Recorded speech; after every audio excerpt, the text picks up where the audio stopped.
Victoria Hale stood frozen in the doorway, watching Daniel load Sophie's pink backpack into his truck. 2 years. That was the deal. The contract ended today, and they were walking out of her life, just like she'd planned from the start. Sophie turned back, her small hand waving. Bye, Victoria. Not Mom. Not anymore. Victoria's chest tightened in a way no boardroom battle had ever caused. She'd bought this marriage to save her inheritance. She'd paid for a husband, acquired a ready-made family, like another asset in her portfolio. But somewhere between the signed papers and this moment, she'd made a catastrophic miscalculation. She'd fallen in love. If you want to see how a billionaire's fake marriage became the most real thing she ever knew, stay until the end. And drop a comment with your city so I can see how far this story travels. The lawyer slid the contract across the mahogany desk with the kind of discretion that came with a $500 hourly rate. 2 years, Victoria said, her finger tracing the timeline clause. That's all I need. Miss Hale, I have to advise you that marriages of convenience, while not illegal, can be contested if... I'm not asking for legal advice on the ethics, Richard. I'm asking if it holds up in probate court. Victoria's voice could have cut glass. She was 30 years old, controlled a billion-dollar trust fund, and had exactly 90 days to fulfill her father's will, be married, or lose everything to her cousin Marcus and his vulture friends on the board. Richard adjusted his glasses. It will hold up, but you'll need the marriage to appear legitimate. Cohabitation, joint accounts, public appearances. Fine. Victoria signed her name with the Mont Blanc pen her father had given her on her 21st birthday. The irony wasn't lost on her. He'd spent her whole life telling her she was too cold, too driven, too much like him, and now, from beyond the grave, he was forcing her to prove she could be something else. She just had to fake it for 2 years. Daniel Brooks had the kind of face that told a story.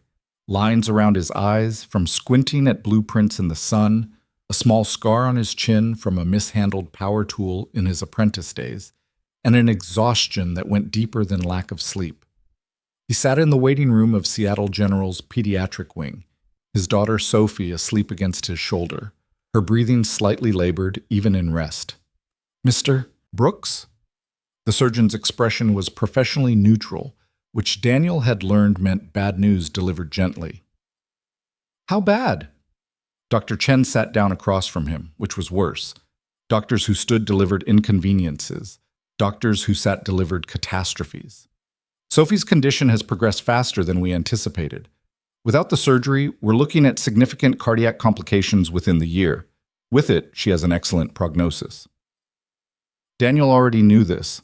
He'd heard it 3 times now. What he needed was a different number than the one he was about to hear. 280,000, Dr. Chen said quietly. That's with the hospital's financial assistance program. Daniel made 63,000 a year running his small contracting business. He had 17,000 in savings, an old truck that needed new brakes, and a daughter whose heart was trying to kill her.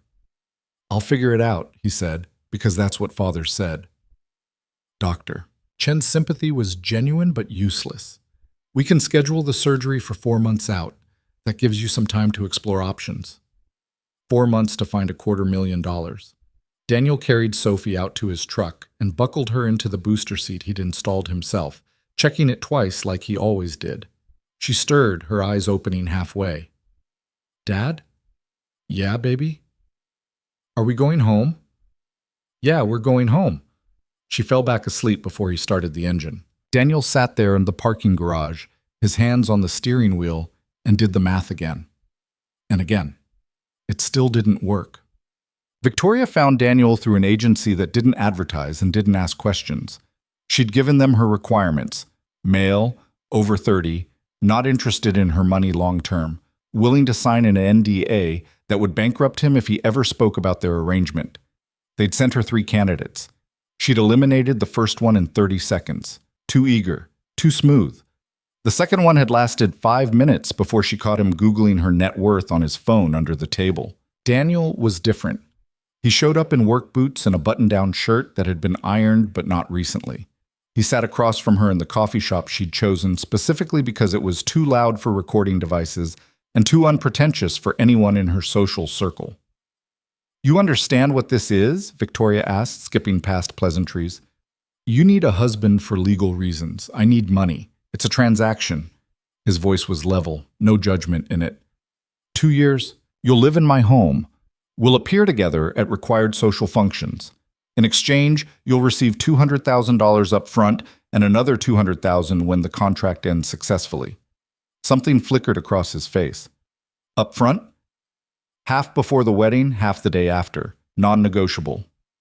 Daniel looked down at his coffee, which he hadn't touched. I have a daughter, Sophie. She's 6. Victoria had read the file. I'm aware. This doesn't involve her. She'll need to live with us. The arrangement has to appear real, and a man who abandons his child for a new wife would raise questions. Victoria had already thought this through. She'll have her own room, her own space.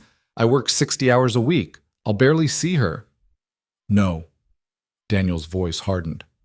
I need the money for her surgery, heart surgery, but I'm not using her as a prop for your whatever this is. It's a marriage. Victoria met his eyes. A fake one, but still. And if you need money for your daughter's medical care, this is the fastest legal way you're going to get it. The silence stretched between them. Victoria didn't push. She'd learned in boardrooms that desperation was patient. It waited for the other person to convince themselves. She doesn't know, Daniel said finally. About the surgery, I mean. She knows she's sick, but not how serious. I won't tell her. And after 2 years? You walk away with $400,000, a resume gap explained by trying to make a marriage work, and we never speak again. Daniel's jaw worked. She'll get attached to you. Then don't let her. Victoria wasn't being cruel, just honest. I'm not mother material. I don't do bedtime stories or school plays. You handle Sophie, I'll handle appearances. We stay out of each other's way. Why are you doing this? The question caught Victoria off guard. People didn't usually ask her why. They assumed they knew: money, power, control.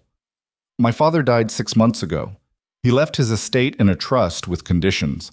I either marry before my 31st birthday, or my cousin inherits everything. That's archaic. That was my father. Victoria stood, signaling the end of the meeting. You have 48 hours to decide. After that, I moved to the next candidate. Daniel didn't shake her hand. He just looked at her for a long moment, like he was trying to figure out what kind of person she really was. Victoria could have told him, the kind who always won, no matter what it cost. Sophie was drawing at the kitchen table when Daniel got home, her tongue poking out in concentration the way it did when she was really focused. Daddy! She abandoned the crayons and launched herself at him. He caught her, swinging her up despite the doctor's warnings about not overtaxing her heart. Some things mattered more than medical advice. What are you drawing, Bug? Our family. She wiggled down and pulled him to the table. The picture showed 2 stick figures, one tall, one small, holding hands in front of a house. That's you, and that's me, and that's our house. Daniel's throat tightened. It's perfect. Mrs. Chen says everyone has to draw their family for the wall at school. Some kids have moms and dads and brothers and sisters, but ours is just us, and that's okay, right? Yeah, baby, that's okay. Sophie picked up a red crayon, then put it down. Jenny Morrison says her mom makes her pancakes shaped like animals. Can we do that? I can try. They'll probably look like blobs. Probably, Daniel agreed, and Sophie giggled. Later, after she'd gone to bed, Daniel pulled out the contract the agency had sent over. 21 pages of legalese that boiled down to pretend to love someone for money. He thought about Sophie's drawing, just the 2 of them. He thought about Dr. Chen's careful words. Without the surgery, significant complications. He thought about Victoria Hale's cold eyes and colder terms. I'm not mother material. At 11:30 p.m., Daniel sent the email. I'm in. They got married at City Hall on a Thursday morning. Victoria wore an ivory sheath dress that cost more than Daniel's truck, her dark hair pulled back in a style that probably had a name he didn't know. She'd offered to buy him a suit. He'd refused and worn the one he kept for funerals. The ceremony took 7 minutes. Do you, Victoria Ann Hale, take this man? I do. And do you, Daniel James Brooks? I do. By the power vested in me, done. Victoria signed the marriage certificate with the same pen she'd used on the contract. Daniel's hand shook slightly when he added his signature below hers. The judge, who'd probably seen 1,000 marriages and could spot a fake at 50 paces, gave them a look that said he knew exactly what this was. But he processed the paperwork anyway. "Congratulations," he said, and it sounded like a warning. In the hallway, Victoria turned to Daniel. "The money will be in your account by end of business today." "Okay. I've arranged for movers to pack your things tomorrow. My assistant will coordinate with you." "Okay?" Victoria's phone buzzed. She glanced at it, then back at him. "I have a meeting. We'll see you and Sophie this weekend." She left before he could respond. Daniel stood in the hallway of the courthouse, a married man, and felt more alone than he had the day his wife, his first wife, his real wife, had died giving birth to Sophie. "We're moving?" Sophie's eyes went wide. "Like to a new house?" "Kind of." Daniel knelt down so he was at her level. They were in the small apartment they'd rented for the past 4 years, surrounded by boxes he'd started packing the night before. "Remember how I told you I met someone?" Sophie nodded slowly. They'd had this conversation 3 times now, and she still looked confused by it. "Her name is Victoria, and we got married." "Married like in movies?" "Yeah, like in movies." "But you didn't tell me you had a girlfriend." Sophie's face scrunched up in the way that meant she was trying to make sense of adult logic. "It happened pretty fast, Bug." "Did you kiss her?" Daniel thought about the moment the judge had said, "You may kiss the bride." Victoria had leaned in, her lips barely brushing his, the whole thing over in a second. It had felt like signing another contract clause. "Yeah, I kissed her." "Ew." Sophie made a face, then reconsidered. "Is she nice?" "She's different, but she has a big apartment where you'll have your own room." "Will she be my mom?" The question hit him like a punch. "That's complicated. She's my wife, but you can call her whatever you're comfortable with." "What if I don't like her?" "Then we'll deal with it." Daniel pulled her into a hug. "You're my number one, Soph. Always." "That doesn't change." She hugged him back, her small arms tight around his neck. "Promise?" "Promise." Victoria's penthouse occupied the entire 40th floor of a building in downtown Seattle. Floor-to-ceiling windows overlooked Elliott Bay. The kitchen had appliances Daniel didn't recognize. The main living area was decorated in shades of gray and white, sophisticated, expensive, and completely devoid of anything that suggested actual humans lived there. "This is your room." Victoria opened a door to reveal a space 3 times the size of Sophie's current bedroom. She'd had it furnished with a white bed, white dresser, and white bookshelf. It looked like a hotel room. Sophie clutched Daniel's hand, her eyes huge. "The bathroom is through there, Imwam," Victoria gestured. "I wasn't sure what colors you liked, so I kept it neutral. You can redecorate however you want." Sophie didn't say anything. Victoria glanced at Daniel, something almost like uncertainty crossing her face. "Is it okay?" "It's great," Daniel said. "Say thank you, Soph." "Thank you," Sophie whispered. "Your room is down the hall." Victoria led Daniel to another bedroom, smaller than Sophie's, but still enormous by their standards. "I've cleared closet space. The movers will bring your things up this afternoon." "Where's your room?" Victoria pointed to the far end of the penthouse. "Master suite. We'll maintain separate spaces." Of course they would. "I've drafted a schedule." Victoria pulled out her phone, all business again. "I have client dinners on Tuesdays and Thursdays. There's a charity gala next month we'll need to attend together. I've hired a housekeeper who comes 3 times a week. She can help with Sophie if you're working." "I can take care of my own daughter." "I'm just offering resources." "We don't need resources. We need—" Daniel stopped himself. What did they need? They'd signed up for this. "Never mind." Victoria's jaw tightened. "If this is going to work, we need to communicate." "Fine. We need space to actually live here without it feeling like we're guests in a museum. This is a multi-million-dollar apartment, not a museum." "Could have fooled me." They stared at each other, the first real argument of their fake marriage hanging in the air between them. Sophie appeared in the doorway, still clutching her stuffed rabbit. "Dad, can I watch TV?" "Yeah, Bug." Daniel's voice softened immediately. "Let's find the remote." Victoria watched them go, then returned to her home office and closed the door. The first week was a disaster of small, painful adjustments. Sophie cried herself to sleep every night, overwhelmed by the new space and the strange woman who barely spoke to her. Daniel slept on the floor next to her bed, his back screaming in protest. Victoria worked late, came home to silence, and retreated to her office to work later still.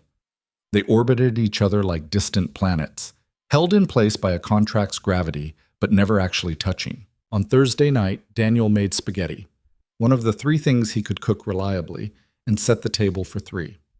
Victoria emerged from her office at 8:30, looking surprised to find them waiting. "I didn't realize you were cooking." "We eat dinner every night." Daniel handed Sophie a napkin. "You're welcome to join us." Victoria hesitated, then sat. She'd changed out of her work clothes into yoga pants and a t-shirt, and for the first time since they'd met, she looked like a regular person. Sophie stared at her. "What?" Victoria asked. "You look different." "I took my hair down." "You're pretty." Victoria blinked, clearly unsure how to respond to a compliment from a 6-year-old. "Thank you." Dinner was awkward. Sophie asked Victoria questions. "What's your favorite color? Do you like princesses? Can you do a cartwheel?" That Victoria answered with increasing discomfort. "I don't have a favorite color. I'm 30 years old. I don't think about princesses. No, I cannot do a cartwheel." Daniel watched Victoria struggle with simple conversation and felt an unexpected pang of sympathy. She wasn't mean. She just had no idea how to be around a child. "Sophie's starting at her new school on Monday," Daniel said, changing the subject. "Is she nervous?" They both looked at him like he was supposed to answer for Sophie. "I can talk," Sophie said, indignant. "Then tell her," Daniel encouraged. Sophie turned to Victoria. "I'm scared. What if the kids don't like me?" "Why wouldn't they like you?" "Because I'm new, and I'm smaller than everyone else, and I get tired a lot." Victoria set down her fork. "Being small isn't a disadvantage. Some of the most powerful people I know are physically small, and getting tired just means you need to be strategic about when you use your energy." Sophie considered this.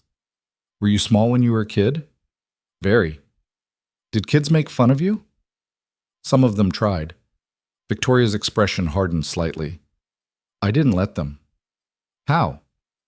"I was smarter than they were." Daniel suppressed a smile. Not exactly parenting book advice, but he could see Sophie processing it, her spine straightening a little. "I'm smart too," Sophie said. "Then you'll be fine." It wasn't a hug or reassurance or any of the things a mother might offer, but it was something. And when Sophie smiled, just a little, Victoria looked almost pleased. 3 weeks in, Daniel came home from a job site to find Victoria sitting on the couch with Sophie, a textbook spread between them. "And this is the derivative of, Sophie, are you paying attention?" "I'm 6, Sophie said. "I don't know what a derivative is." "It's calculus. We're learning addition." Daniel stopped in the doorway, covered in drywall dust. "What's going on?" Victoria looked up, and something guilty flashed across her face. Sophie said she had homework. "I was helping." "With calculus?" "I may have overestimated the complexity of first-grade math." Sophie giggled. "She's really bad at being a mom." The word hung there. Mom. Victoria stood abruptly. I have calls to make." She disappeared into her office before Daniel could say anything. Sophie looked up at him. "Did I say something wrong?" "No, Bug. You're fine." But later, after Sophie was asleep, Daniel found Victoria in the kitchen making tea at 11 p.m. She was still in her work clothes, her shoulders tense. "She didn't mean anything by it," Daniel said. "I know. You were trying. That's what matters." Victoria turned to face him. "I wasn't trying to be her mother. I was just... She needed help with homework, and I was here." "Okay." "I'm serious, Daniel. I'm not equipped for this." "You're doing fine." "I tried to teach a 6-year-old calculus." "Yeah, that was weird," Daniel admitted. "But you cared that she understood her homework. That counts for something." Victoria's grip on her mug tightened. "The contract says 2 years. After that, you two go back to your life and I go back to mine. Sophie getting attached to me would be..." "Cruel?" Daniel finished. "Yeah, I know." "So we need to maintain boundaries." "Right." But neither of them moved. They stood in the kitchen at 11 p.m., married strangers who were beginning to realize that contracts couldn't account for every variable, especially not the human ones. The first public appearance happened at a company fundraiser 4 weeks after the wedding. Victoria had a dress delivered to the penthouse, midnight blue, fitted, expensive. She'd also sent a tux for Daniel and a note. Dry cleaning is handling your measurements. We need to look like we belong together. Daniel had never worn a tuxedo before. He felt like a kid playing dress-up. You look fancy, Sophie said, watching him struggle with the bow tie. I look ridiculous. No, you look like a prince. Princes don't have drywall under their fingernails, Bug. But when Victoria emerged from her room, Daniel forgot about his discomfort. She was stunning, not in the cold, corporate way she usually carried herself, but in a way that reminded him she was only 30 years old, still young, still human under all that armor. You clean up nice, she said, adjusting his bow tie with practiced fingers. Back at you. The fundraiser was held at a museum that had been rented out for the evening. Daniel recognized maybe 3 people there. Victoria knew everyone. She introduced him with the same smooth confidence she brought to everything. This is my husband, Daniel. He's in construction. Contractor, Daniel wanted to correct, but he smiled and shook hands and played the role. How did you two meet? Someone asked. Victoria didn't miss a beat. Through a mutual friend. Sometimes the best things happen when you're not looking for them. The lie came out so naturally that Daniel almost believed it himself. They moved through the crowd, Victoria's hand occasionally touching his elbow or back, small gestures of intimacy that were probably calculated but felt real enough to fool observers. You're good at this, Daniel murmured during a break in conversations. I've been performing my whole life. That sounds exhausting. Victoria glanced at him, something vulnerable flickering across her face. It is. Then her mask was back up, and she was laughing at a board member's joke, playing the perfect wife at the perfect event. Daniel watched her and wondered who Victoria Hale actually was under all the performance. At 2 months, they fell into a routine. Daniel woke up at 6, made breakfast for Sophie, and got her to school. Victoria emerged from her room at 7, already dressed and moving through her morning like a tightly programmed machine. They'd exchange maybe 10 words. Coffee's fresh. Thanks, before she left for her office. Daniel worked job sites during the day. Victoria ruled boardrooms. Evenings were chaotic in a way the penthouse had never experienced before. Sophie's homework spread across the dining table. Daniel's work boots by the door. The TV on in the background. Victoria usually worked late, but sometimes she'd come out and sit with them. She still didn't know how to talk to Sophie naturally, but she was trying. She'd ask about school. She'd sit through episodes of shows she clearly didn't understand. One night, Daniel found her reading Sophie's English assignment, a short story about a girl who found a magic seashell. She has real talent, Victoria said, and she sounded genuinely impressed. She loves stories. She gets that from you? Her mom, actually. Daniel hadn't talked about Sarah in months. She was an elementary school teacher, used to make up elaborate bedtime stories with recurring characters and plot arcs. Victoria looked up. I didn't know you were married before. Widowed. Sophie was born premature. Sarah had complications during delivery. She died 2 days later. I'm sorry. It was 6 years ago. Daniel took the story back gently. But yes, Sophie inherited her mom's imagination. Victoria was quiet for a moment. That must be hard. Raising her alone. Some days harder than others. You're doing a good job. The compliment caught Daniel off guard. Thanks. Victoria stood, smoothing her skirt. I should get back to work. But as she walked away, Daniel caught something in her expression. Loneliness, maybe. Or recognition that she was missing something she'd never known she wanted. The cracks started to show at month 3. Sophie had a school project about families. She was supposed to make a poster with photos and facts about the people she lived with. Can Victoria be on my poster? Sophie asked Daniel one night. Do you want her to be? Jenny Morrison says stepmoms count as real moms. Is Victoria my stepmom? Daniel's stomach clenched. It's complicated, Bug. But she lives with us. And she's married to you. That's what stepmoms are, right? Technically, yes. Legally, yes. In every way that mattered to school projects and children's understanding of family structures, yes. But the contract said no. Why don't you ask her, Daniel suggested, punting the decision. Sophie found Victoria in her office, poster board in hand. Can you be on my family poster? Victoria's fingers froze over her keyboard. Sophie, I have to put everyone in my family. Dad said you count. Did he? You don't have to if you don't want to, Sophie added quickly, reading Victoria's hesitation as rejection. I can just put me and Dad like always. Victoria looked at this small child holding a poster board, her expression hopeful but guarded, and felt something crack open in her chest. What do you need me to do? Sophie's face lit up. We have to take a picture together, and I have to write 3 facts about you. Okay. They took the photo in the living room, Sophie in the middle, Daniel on one side, Victoria on the other. Sophie held up 3 fingers and grinned. Daniel smiled naturally. Victoria's smile was more careful, like she was afraid of what it might mean. Later, Daniel saw the poster spread out on Sophie's floor. Under Victoria's photo, Sophie had written, Victoria is very smart. She has a really big apartment. She is teaching me to be brave.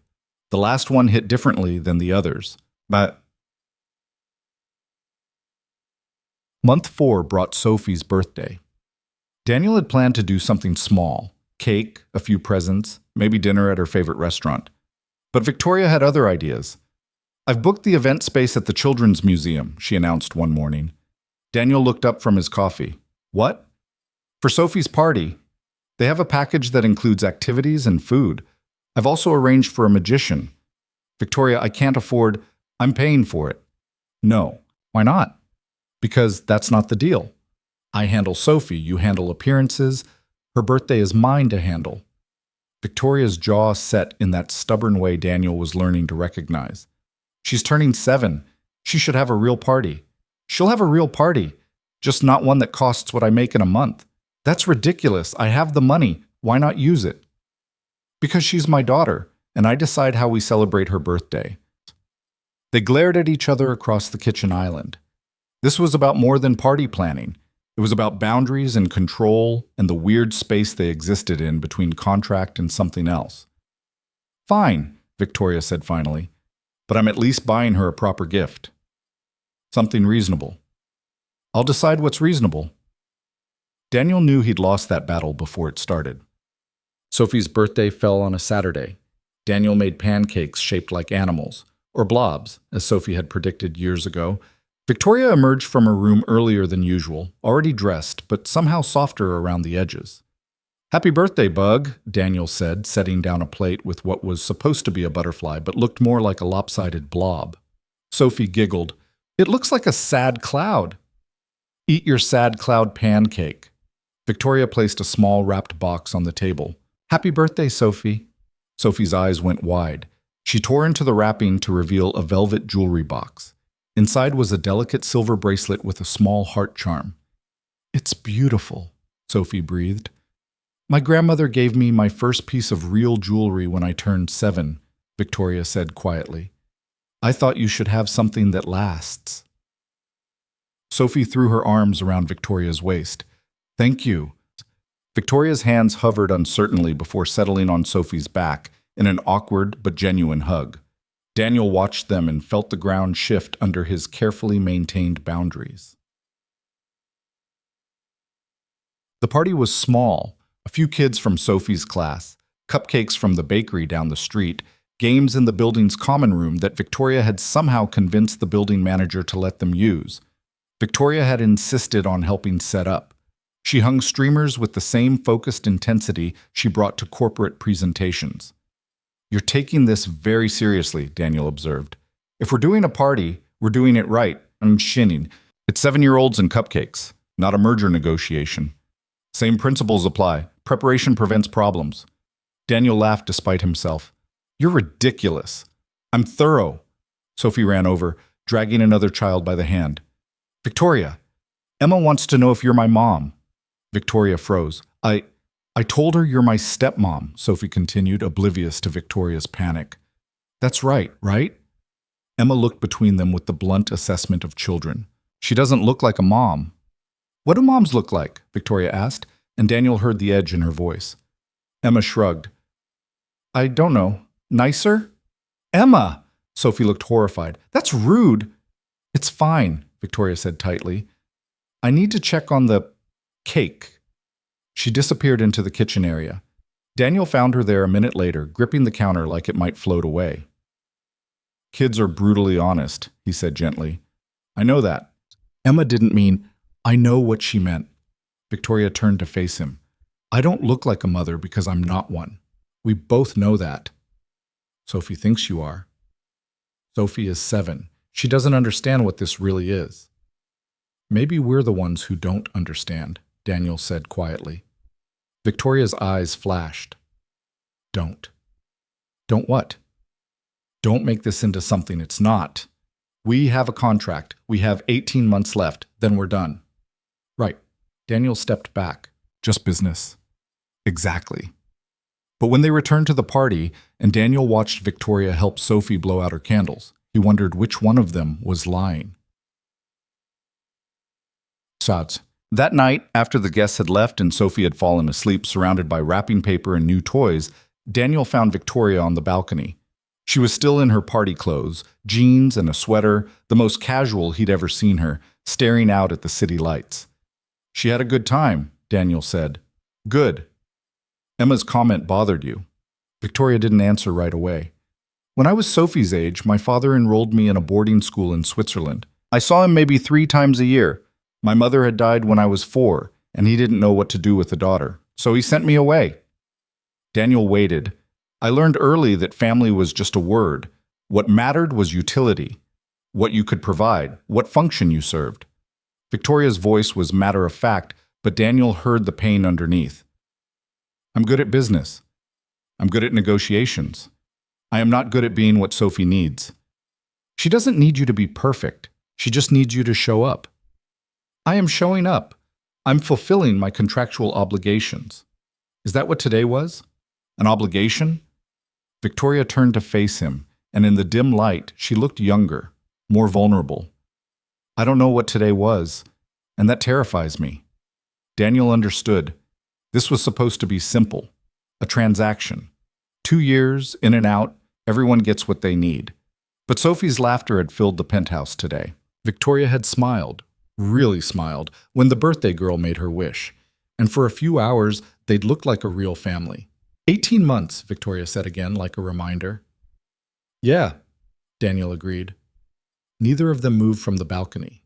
The shift happened so gradually that neither of them noticed until it was too late to stop it. Victoria started coming home earlier. Not every night, but enough that Sophie began setting 3 places at the dinner table without being asked.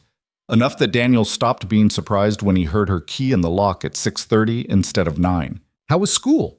Became Victoria's standard greeting, directed at Sophie, who would launch into elaborate stories about recess drama and spelling tests, while Victoria listened with an attention she usually reserved for quarterly earnings reports. Daniel watched these interactions from the kitchen, pretending to focus on chopping vegetables while actually cataloging every small change. The way Victoria had stopped perching on the edge of the couch like a guest, and now curled into the corner with her laptop. The way she'd started keeping a hair tie on her wrist for when Sophie wanted to play hairdresser. The way her expensive work clothes now occasionally sported small handprints or the faint smudge of crayon. You're staring, Victoria said one evening, catching him watching her help Sophie with an art project. Just thinking. About? Daniel shrugged. How different this is from 3 months ago. Victoria's hand stilled on the glue stick she'd been using.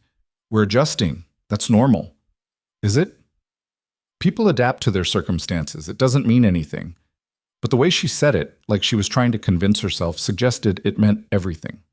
Sophie glued another cotton ball onto her poster board, oblivious to the tension. Victoria, do clouds have families? What? Victoria blinked at the non sequitur. Like, are some clouds parent clouds and some are baby clouds? That's not how meteorology works.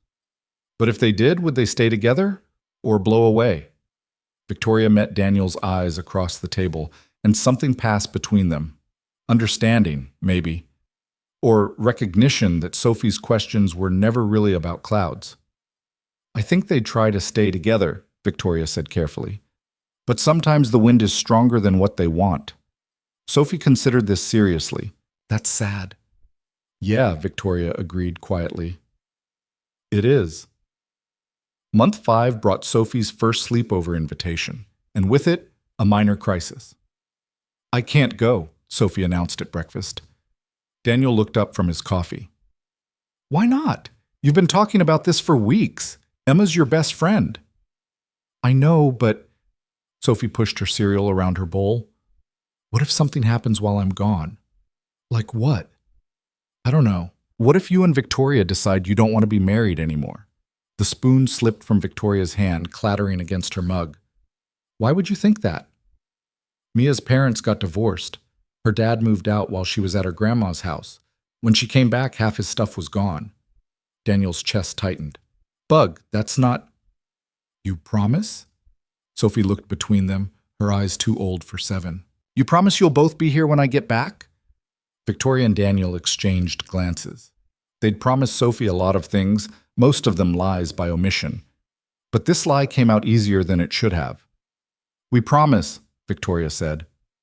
That night, after dropping Sophie at Emma's house, they returned to a penthouse that felt cavernous in its silence. Daniel made dinner for 2, which felt wrong. Victoria emerged from her office at 7, which felt early. They sat across from each other at the dining table, and the absence of Sophie's chatter was deafening. This is weird, Daniel said finally. Very. When's the last time you had a Friday night to yourself? Victoria thought about it. Honestly, I can't remember. Before you two moved in, I worked most evenings. And now? Now I have a 7-year-old who needs help with homework and opinions about whether purple or pink is a better color. For the record, it's purple. Obviously. Victoria almost smiled. Pink is trying too hard. They ate in silence for a moment. Then Daniel asked, Do you miss it, the before? Victoria set down her fork, really considering the question. I miss the simplicity, knowing exactly what my day would look like, not having to think about whether there's milk in the fridge or if someone needs their permission slip signed.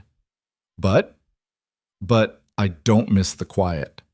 She looked around the penthouse. This place used to feel like a luxury hotel, expensive and pristine and completely soulless. Now there are drawings on the fridge and shoes by the door and someone asking me questions about cloud families. That's Sophie's influence. It's both of you. Victoria's gaze met his. You brought life into this place, mess and noise, and all the things I thought I didn't want. And now? Now I'm realizing I didn't know what I wanted because I'd never let myself want anything that wasn't in a business plan. The honesty hung between them, dangerous and real. Daniel knew he should change the subject, redirect to safer territory. Instead, he asked, What do you want, Victoria? She looked at him for a long moment. I'm still figuring that out. Later, they ended up on the couch with a bottle of wine Daniel had picked up on impulse and a movie neither of them paid attention to. Victoria had changed into sweatpants, her hair down, her corporate armor completely gone. Can I ask you something? She said during a commercial break. Why did you say yes? To all of this, I mean. I know you needed the money for Sophie's surgery, but you could have found other ways. Loans, fundraising, payment plans. Daniel considered lying, giving her the easy answer. But the wine had loosened something in him, and Victoria's vulnerability deserved honesty in return. Because I was tired, he admitted. Tired of barely making it. Tired of lying awake at night doing math that never worked. Tired of being one emergency away from losing everything. He paused. Your offer was cold and transactional, and everything in me said it was wrong, but it was also the first time in 6 years that someone offered me a way out. Some way out. Fake marriage to a woman who couldn't even hold a conversation with your daughter. You're better at it now. I practice. Victoria's smile was self-deprecating. I literally Google things like, what do 7-year-olds talk about, and how to respond to children's questions. Daniel laughed. Seriously? I read 3 parenting books last month. They were terrible.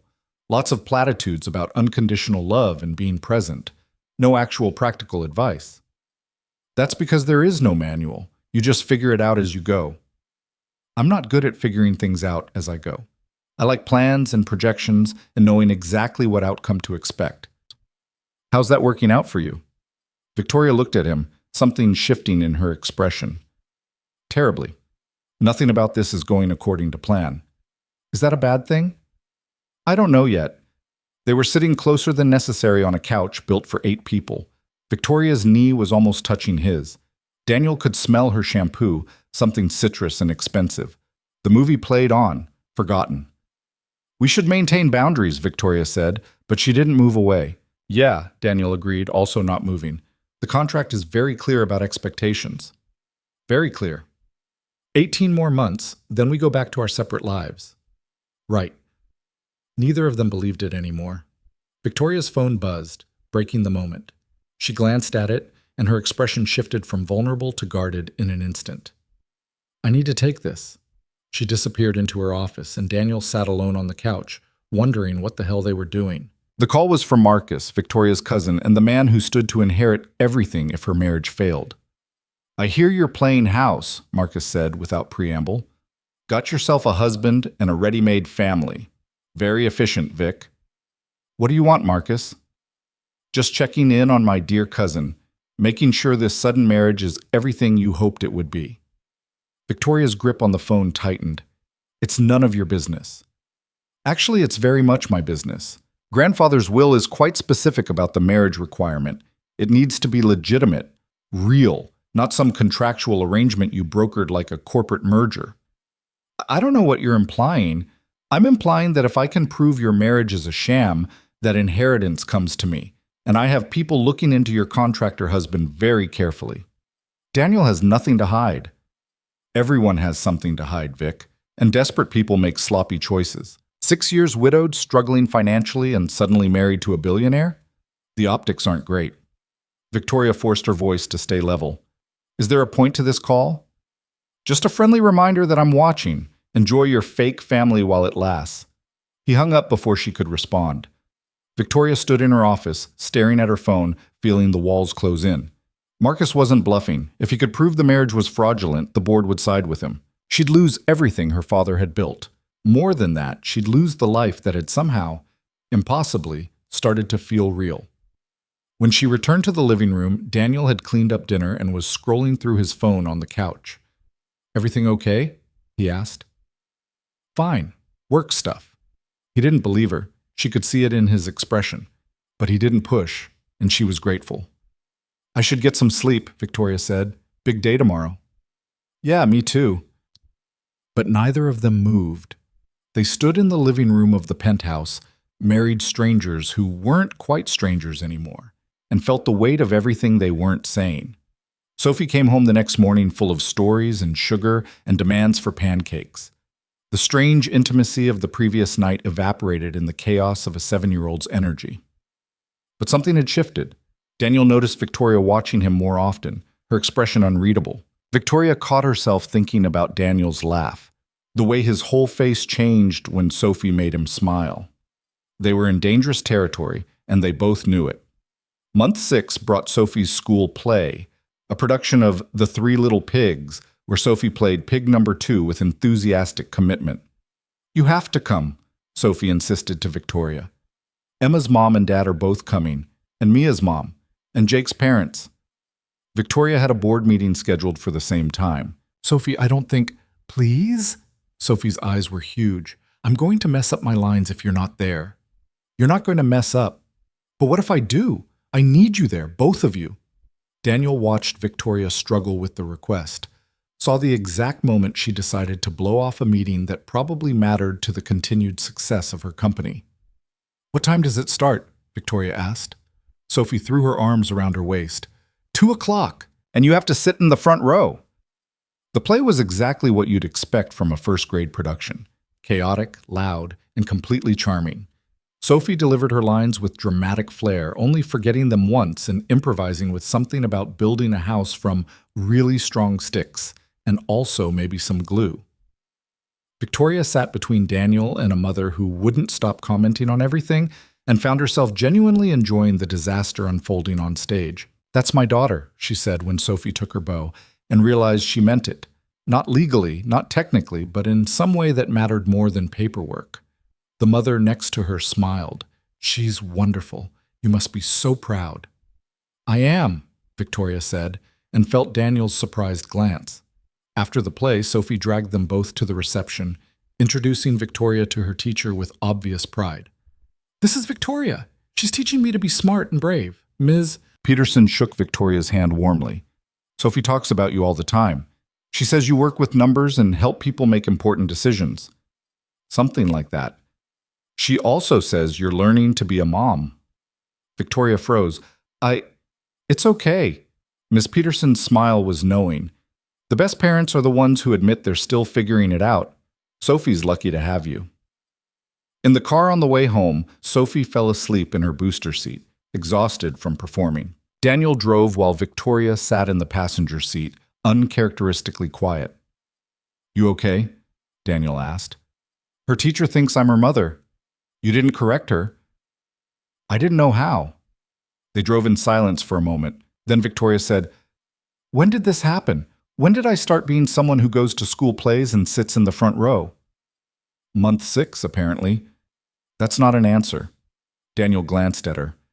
"Maybe there isn't one. Maybe you just started showing up, and showing up turned into caring." "I'm not supposed to care this much. That wasn't the agreement." "Agreements change." "Not this one. We have 12 months left, Daniel. Then what?" It was the question neither of them wanted to answer. That night, after Sophie was asleep, Victoria found herself standing in the doorway of the child's bedroom, watching her sleep. Sophie had kicked off her covers, her stuffed rabbit clutched in one hand, her face peaceful in a way that made Victoria's chest ache. She thought about Ms. Peterson's words. The best parents are the ones who admit they're still figuring it out. She thought about Marcus's threat. Prove the marriage is a sham. She thought about the contract sitting in her safe, clear, and clinical, and increasingly meaningless. Daniel appeared beside her, his voice quiet. "She sleeps like she's been in a fight with the blankets. She always wins." "Usually." They stood there in the half-light from the hallway, watching Sophie sleep, and Victoria felt the careful walls she'd built start to crumble. "I'm scared," she admitted, so quietly Daniel almost didn't hear. "Of what?" "Of how much I want this to be real." Daniel didn't say anything. What was there to say? He was scared too. Scared of wanting something he'd bought with a contract. Scared of Sophie's heartbreaking when this ended. Scared of his own heart doing the same. "We should get some sleep," Victoria said finally. But she didn't move, and neither did Daniel, and they stood there watching Sophie dream. Two people who'd agreed to fake a family and were discovering they'd somehow created a real one. The nightmare came 3 nights later. Daniel woke to Sophie's screams, the kind that meant night terrors, not bad dreams. He was out of bed and down the hall before he was fully conscious, his heart hammering. Sophie was sitting up in bed, her eyes wide and unfocused, her breathing rapid and shallow. Daniel recognized the signs immediately. Her heart condition sometimes triggered panic attacks. "Bug, I'm here. You're okay." He reached for her, but she thrashed away, still caught in whatever horror her sleeping mind had created. "Can't breathe, Dad, I can't." Victoria appeared in the doorway, her hair wild from sleep, wearing an old t-shirt and pajama shorts. "What's wrong?" "Panic attack. Can you get her water and call Dr. Chen's service? The number's in my phone."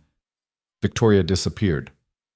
Daniel focused on Sophie, his training from 6 years of medical emergencies kicking in. "Sophie, look at me. Just me. Can you count with me? 1, 2? Sophie's eyes found his, starting to focus. 3, 4, 5. "You're doing great, Bug." Victoria returned with water and his phone. "The service is paging the doctor." "Good. Sophie, this is Victoria. She's going to sit right here with us, okay?" Sophie nodded, her breathing still too fast but slowing. Victoria sat on the other side of the bed, her hand hesitantly reaching for Sophie's. "You're safe," Victoria said, her voice surprisingly steady. "Nothing bad is happening. You're in your room, in our home, and we're both right here." Our home. The words slipped out so naturally that Daniel wasn't sure Victoria even noticed. They sat like that until Sophie's breathing normalized and her eyes fully cleared. Dr. Chen called back, asked questions, gave instructions to monitor her overnight and bring her in if symptoms returned. Sophie finally fell back asleep around 3 a.m., tucked between Daniel and Victoria, like they'd done this 100 times before. "You should go back to bed," Daniel whispered to Victoria. "I'm staying." You have work in the morning. I'm staying, Victoria repeated, firmer this time. So they stayed. Daniel on one side, Victoria on the other, Sophie safe between them. And sometime before dawn, Daniel woke to find Victoria's hand resting on Sophie's, protective even in sleep. The next morning, Sophie was clingy in a way she hadn't been since she was much younger. She wanted Victoria to braid her hair. She wanted Daniel to make pancakes. She wanted both of them to walk her to school. I don't want you to leave, Sophie said to Victoria at drop-off, her small hand gripping tight. I'm just going to work. I'll be home for dinner. Promise? Victoria crouched down to Sophie's level, something she'd learned to do from watching Daniel. I promise. Sophie hugged her, and Victoria hugged back without the hesitation that used to mark these moments. Walking back to the car, Daniel said, You didn't have to promise that. You have that client dinner tonight. I'm canceling it. Victoria, she needs me to be there, so I'll be there. It was a turning point, though neither of them acknowledged it. Victoria Hale, who'd built her life on contracts and obligations, was choosing a 7-year-old's emotional needs over a multi-million-dollar client. That evening, they made dinner together. Actually together, Daniel cooking while Victoria helped, asking questions about measurements and techniques like she was learning a foreign language. Why do you add salt to the pasta water, she asked. Flavor. Also because that's what my mom did, and some things you just don't question. That's not very scientific. Cooking isn't science, it's alchemy. Sophie giggled from her spot at the counter, where she was supposedly helping, but mostly eating shredded cheese. What's alchemy? Magic that pretends to be science, Daniel said. Or science that looks like magic, Victoria countered. They bickered about it through dinner, light and easy, while Sophie ate her pasta and announced that she wanted to be an alchemist when she grew up. After Sophie went to bed, Daniel found Victoria on the balcony again, wrapped in a blanket against the autumn chill. You're out here a lot lately, he observed. I think better out here. What are you thinking about? Victoria was quiet for a long moment. My father used to say that business is simple. You identify what you want, you determine the cost, you execute the transaction. Emotions are liabilities that cloud judgment. Sounds lonely. It was. But it was also safe. You can't lose what you never let yourself have. Daniel leaned against the railing beside her. And now? Now I'm terrified because I have something to lose. Sophie asking me to promise I'll be at dinner shouldn't matter this much. It's just dinner. But it does matter, and I don't know how to reconcile that with everything I was taught. Maybe you don't reconcile it. Maybe you just accept that what you were taught was wrong. Victoria turned to look at him. And then what? Then you figure out what's right. For you, for Sophie, for... He stopped himself. For us? Victoria finished quietly. The word hung there, heavy with implications. Us. Like they were a unit. Like they were building something real instead of fulfilling contractual obligations. Victoria, don't. She held up a hand. Don't say whatever you're about to say. Not yet. I need to think. About what? About whether I'm brave enough to want something that wasn't part of the plan. She left him on the balcony, and Daniel stood there wondering if courage was enough when the clock was counting down to an expiration date. The following week, Victoria's world tilted further off its axis. Marcus showed up at her office unannounced, walking past her assistant like he owned the place. We need to talk, he said, closing the door behind him. I'm busy. You're always busy, but you'll want to hear this. Marcus dropped a folder on her desk. Congratulations. Someone's been investigating your convenient marriage. Victoria's blood went cold, but she kept her expression neutral. I don't know what you're talking about. Really? Because I have bank records showing a large transfer to Daniel Brooks the day before your wedding. I have testimonies from your building staff that you and your husband maintain separate bedrooms. You have speculation and circumstantial evidence. I have enough to raise questions with the board. Enough to delay the trust disbursement while they investigate. Enough to make your life very complicated. Victoria stood, her hands flat on the desk. What do you want, Marcus? I want what's mine. Grandfather's company, his legacy. You never cared about it until the will forced you to. That's not true, isn't it? You built your own firm because you couldn't stand working under his shadow, and now you're playing house with a contractor and his kid to keep control of something you never wanted. The accusation hit closer than Victoria liked. But then she thought about Sophie's laughter filling the penthouse, about Daniel's quiet strength, about last night's panic attack and the way they'd held Sophie safe between them. "You're wrong," she said quietly. "I do want it, just not for the reasons you think." "Then prove it. Prove your marriage is real. Prove you're not just executing another business transaction." Marcus smiled, cold and confident. "You have until the end of the month. Otherwise, I'm taking this to the board." He left, and Victoria sat back down, staring at the folder he'd left behind. Evidence, questions, threats to everything she'd built. And underneath it all, the terrifying realization that the one thing she couldn't prove was the one thing that had become most true. She loved them, both of them. The contract was a lie. But the life they'd built wasn't. Victoria just had no idea how to prove it. Victoria didn't tell Daniel about Marcus's threat, not that night, and not the 3 nights that followed. She told herself it was because she needed a strategy first, a plan to counter whatever evidence Marcus thought he had. But the truth was simpler and more terrifying. She didn't know how to explain that their arrangement, their carefully maintained boundaries, might cost her everything without admitting how much those boundaries had already dissolved. Instead, she threw herself into work with the kind of intensity that used to feel normal but now felt like running away. She left before Sophie woke up and came home after she'd gone to bed. She took calls during dinner on the rare evenings she made it home in time. She rebuilt the walls she'd spent 6 months tearing down, brick by careful brick. Daniel noticed. Of course he noticed. "You're avoiding us," he said on the 4th night, catching her in the kitchen at 11 p.m. as she made tea she wouldn't drink. "I'm working." "You're hiding." Victoria's hand stilled on the kettle. "I have a company to run, Daniel. Not all of us can work 9 to 5. The barb landed, and she saw him flinch. She wanted to take it back immediately, but pride kept her mouth shut. "Right," Daniel said quietly, "because what I do doesn't matter as much as what you do." "That's not what I meant." "Then what did you mean?" Victoria turned to face him, exhaustion making her reckless. "I meant that some of us have responsibilities that extend beyond—" "Beyond what? A 7-year-old who asks where you are every night at dinner? Who made you a card at school that's been sitting on the counter for 3 days waiting for you to see it?" The guilt hit like a physical blow. "I'll talk to her tomorrow." "She doesn't want you to talk to her tomorrow. She wants you now. She wants what we had 2 weeks ago before you decided to disappear into your office." "I'm not disappearing. I'm working." "You're running." Daniel's voice was hard now, frustrated. "Something happened. I don't know what, but you're scared, and instead of telling me, you're shutting us out." "There is no us," Victoria said, and hated herself for the lie. "There's a contract. There's an arrangement. That's all this has ever been."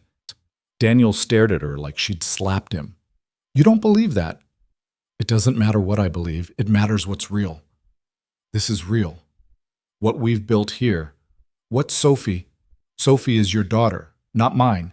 She was never supposed to be mine." The words came out crueler than she'd intended, sharp enough to draw blood. Daniel's expression shuddered, every soft edge hardening into something cold and distant. "You're right," he said. "She's not yours. And in 10 months, when this contract ends, you'll get exactly what you wanted, your inheritance, your freedom, and a penthouse that's nice and quiet again." He left her standing in the kitchen, and Victoria gripped the counter until her knuckles went white, fighting the urge to go after him and explain. To tell him about Marcus and the investigation and her terror that wanting them might mean losing everything. But she didn't. She just stood there in her expensive kitchen, surrounded by the evidence of a life that had stopped feeling like a performance and wondered when protecting herself had started to hurt more than the alternative. Sophie noticed the change immediately. Children always did. "Why doesn't Victoria eat with us anymore?" she asked Daniel over breakfast, pushing her cereal around without eating it. "She's busy with work." "But she was busy before and she still came home." Daniel didn't have a good answer for that. Sometimes adults have a lot to do. "Did I do something wrong?" "What? No, Bug, you didn't." She stopped tucking me in. She used to come say goodnight even when she got home late. Now she doesn't. Daniel felt anger flare in his chest, directed at Victoria for hurting his daughter, at himself for letting this happen, at the whole impossible situation they'd created. "I'll talk to her," he promised. But talking to Victoria was like talking to the woman from 7 months ago, polite, distant, untouchable. She was in the penthouse physically, but absent in every way that mattered. Sophie started acting out at school. Small things at first, talking during class, not finishing assignments, then bigger things. She pushed another child on the playground, something she'd never done before. The call came while Daniel was at a job site, and he left immediately, his stomach in knots. Ms. Peterson met him at the office, her expression concerned but kind. Sophie's fine. The other child is fine. But this isn't like her. I know. Has something changed at home? Everything, Daniel wanted to say. Instead, he said, "We've been stressed lately, work stuff." Ms. Peterson gave him a look that suggested she knew there was more to it. Sophie mentioned that her stepmom hasn't been around much.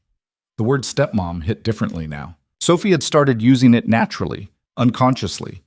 It wasn't Victoria anymore, or even Victoria who lives with us. It was just stepmom, like it was fact, like it was permanent, except it wasn't, and Victoria was making sure they all remembered it. Things have been busy, Daniel said weakly. Children Sophie's age process stress through behavior. She's acting out because she doesn't know how else to express what she's feeling. Miss Peterson pulled out the card Daniel had mentioned to Victoria, the one still sitting untouched on the kitchen counter.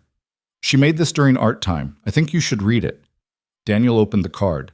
Inside, in Sophie's careful handwriting, she'd written, "Dear Victoria, I miss you. Love, Sophie." Below it was a drawing of 3 people holding hands, him, Sophie, and Victoria, with a heart drawn around them. "She's been working on it for a week," Ms. Peterson said gently. "She keeps asking me if it's good enough." Daniel's throat closed. "It's perfect. She's afraid of losing her family, again." Ms. Peterson's meaning was clear. She lost her biological mother. She can't lose another one.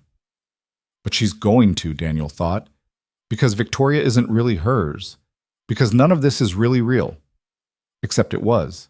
It had become real somewhere between the first awkward dinner and Sophie's birthday party and the night they'd stayed up together through a panic attack.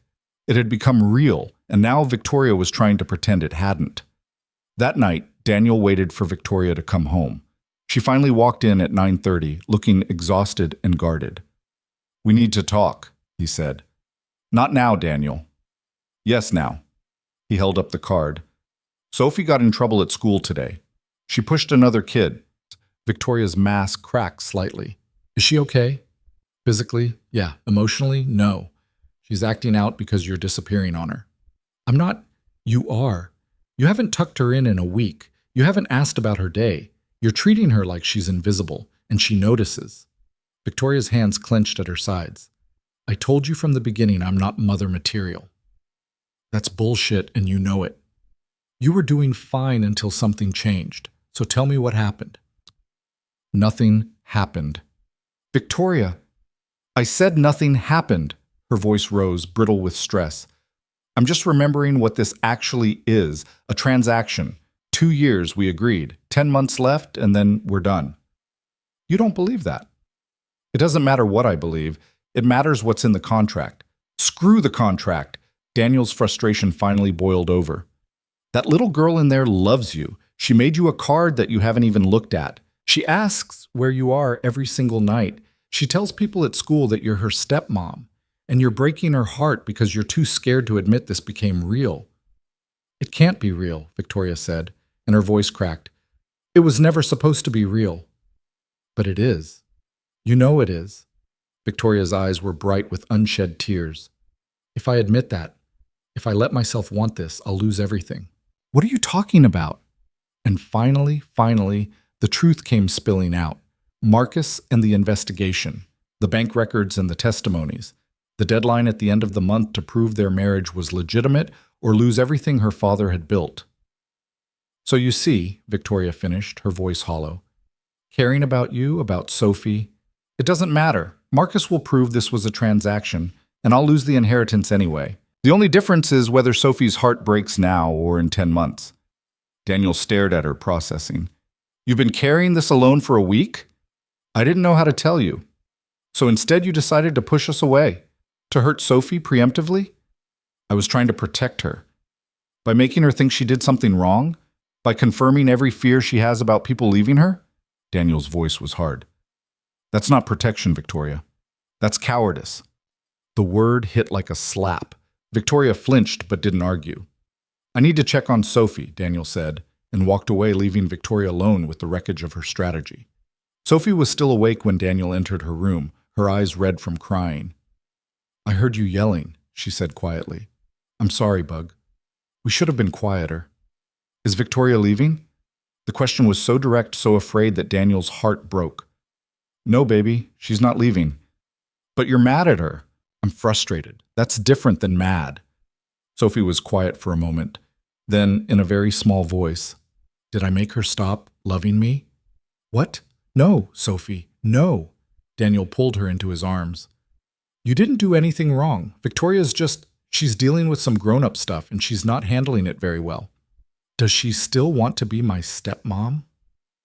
Daniel didn't know how to answer that. The truth was complicated and involved contracts and inheritance and fears he couldn't explain to a 7-year-old. I think, he said carefully, that Victoria cares about you very much. She's just scared.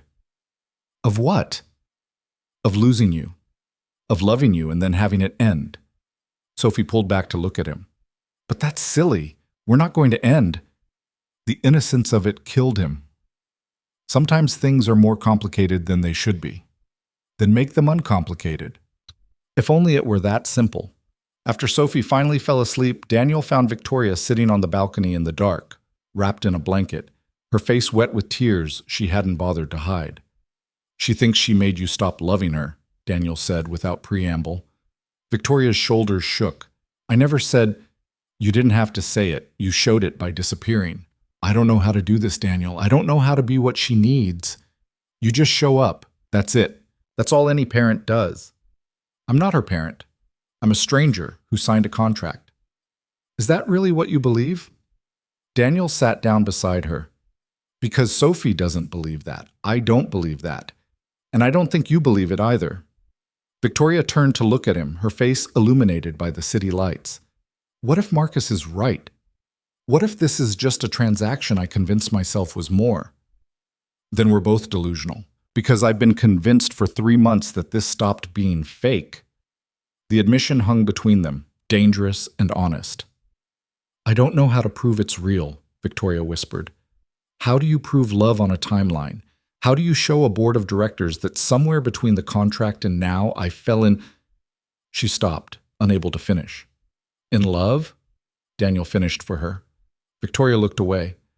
This is such a mess. Yeah, it is. Daniel reached for her hand, half expecting her to pull away. She didn't. But maybe that's proof right there. If this was just business, it would be clean, simple. Instead, it's complicated and messy and terrifying. That's what real looks like. I've hurt her, Sophie. I've hurt her because I was scared. Then fix it. How? You go in there tomorrow morning and you apologize. And then you show up every day, regardless of what Marcus threatens or what the board decides. You show up for her. And if we lose the case, if they rule the marriage fraudulent, then we figure it out together.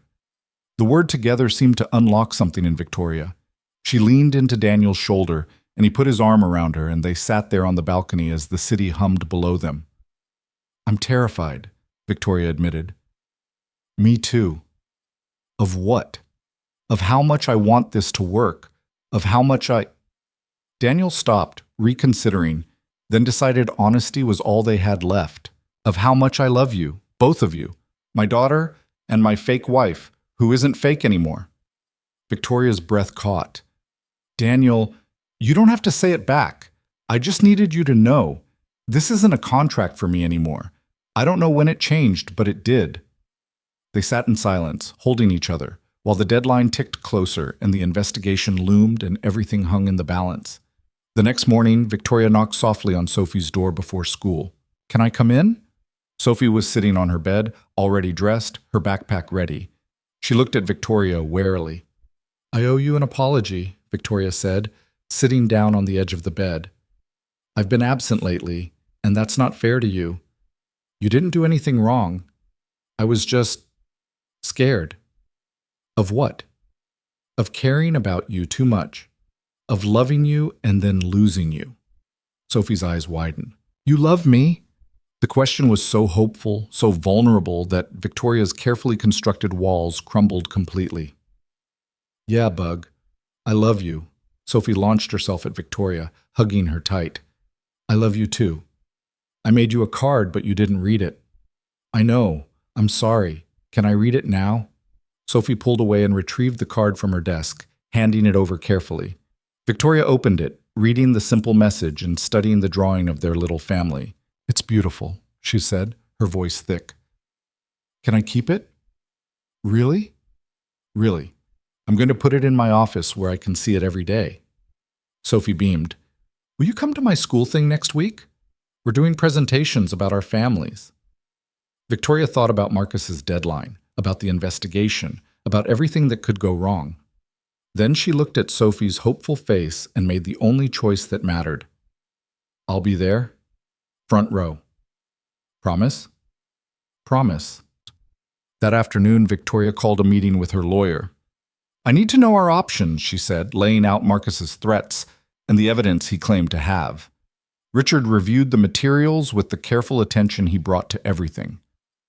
This is problematic. The bank transfer is damning. The separate bedrooms could be explained, but combined with the timing and the amounts, he trailed off. So we have no case.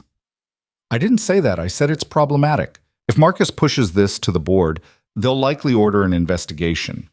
That could take months, during which your access to the trust would be frozen. And if they rule against me? You lose the inheritance. Marcus gets everything. Victoria had expected this answer, but it still felt like a punch. What if I told the truth? Admitted it started as a contract but became real?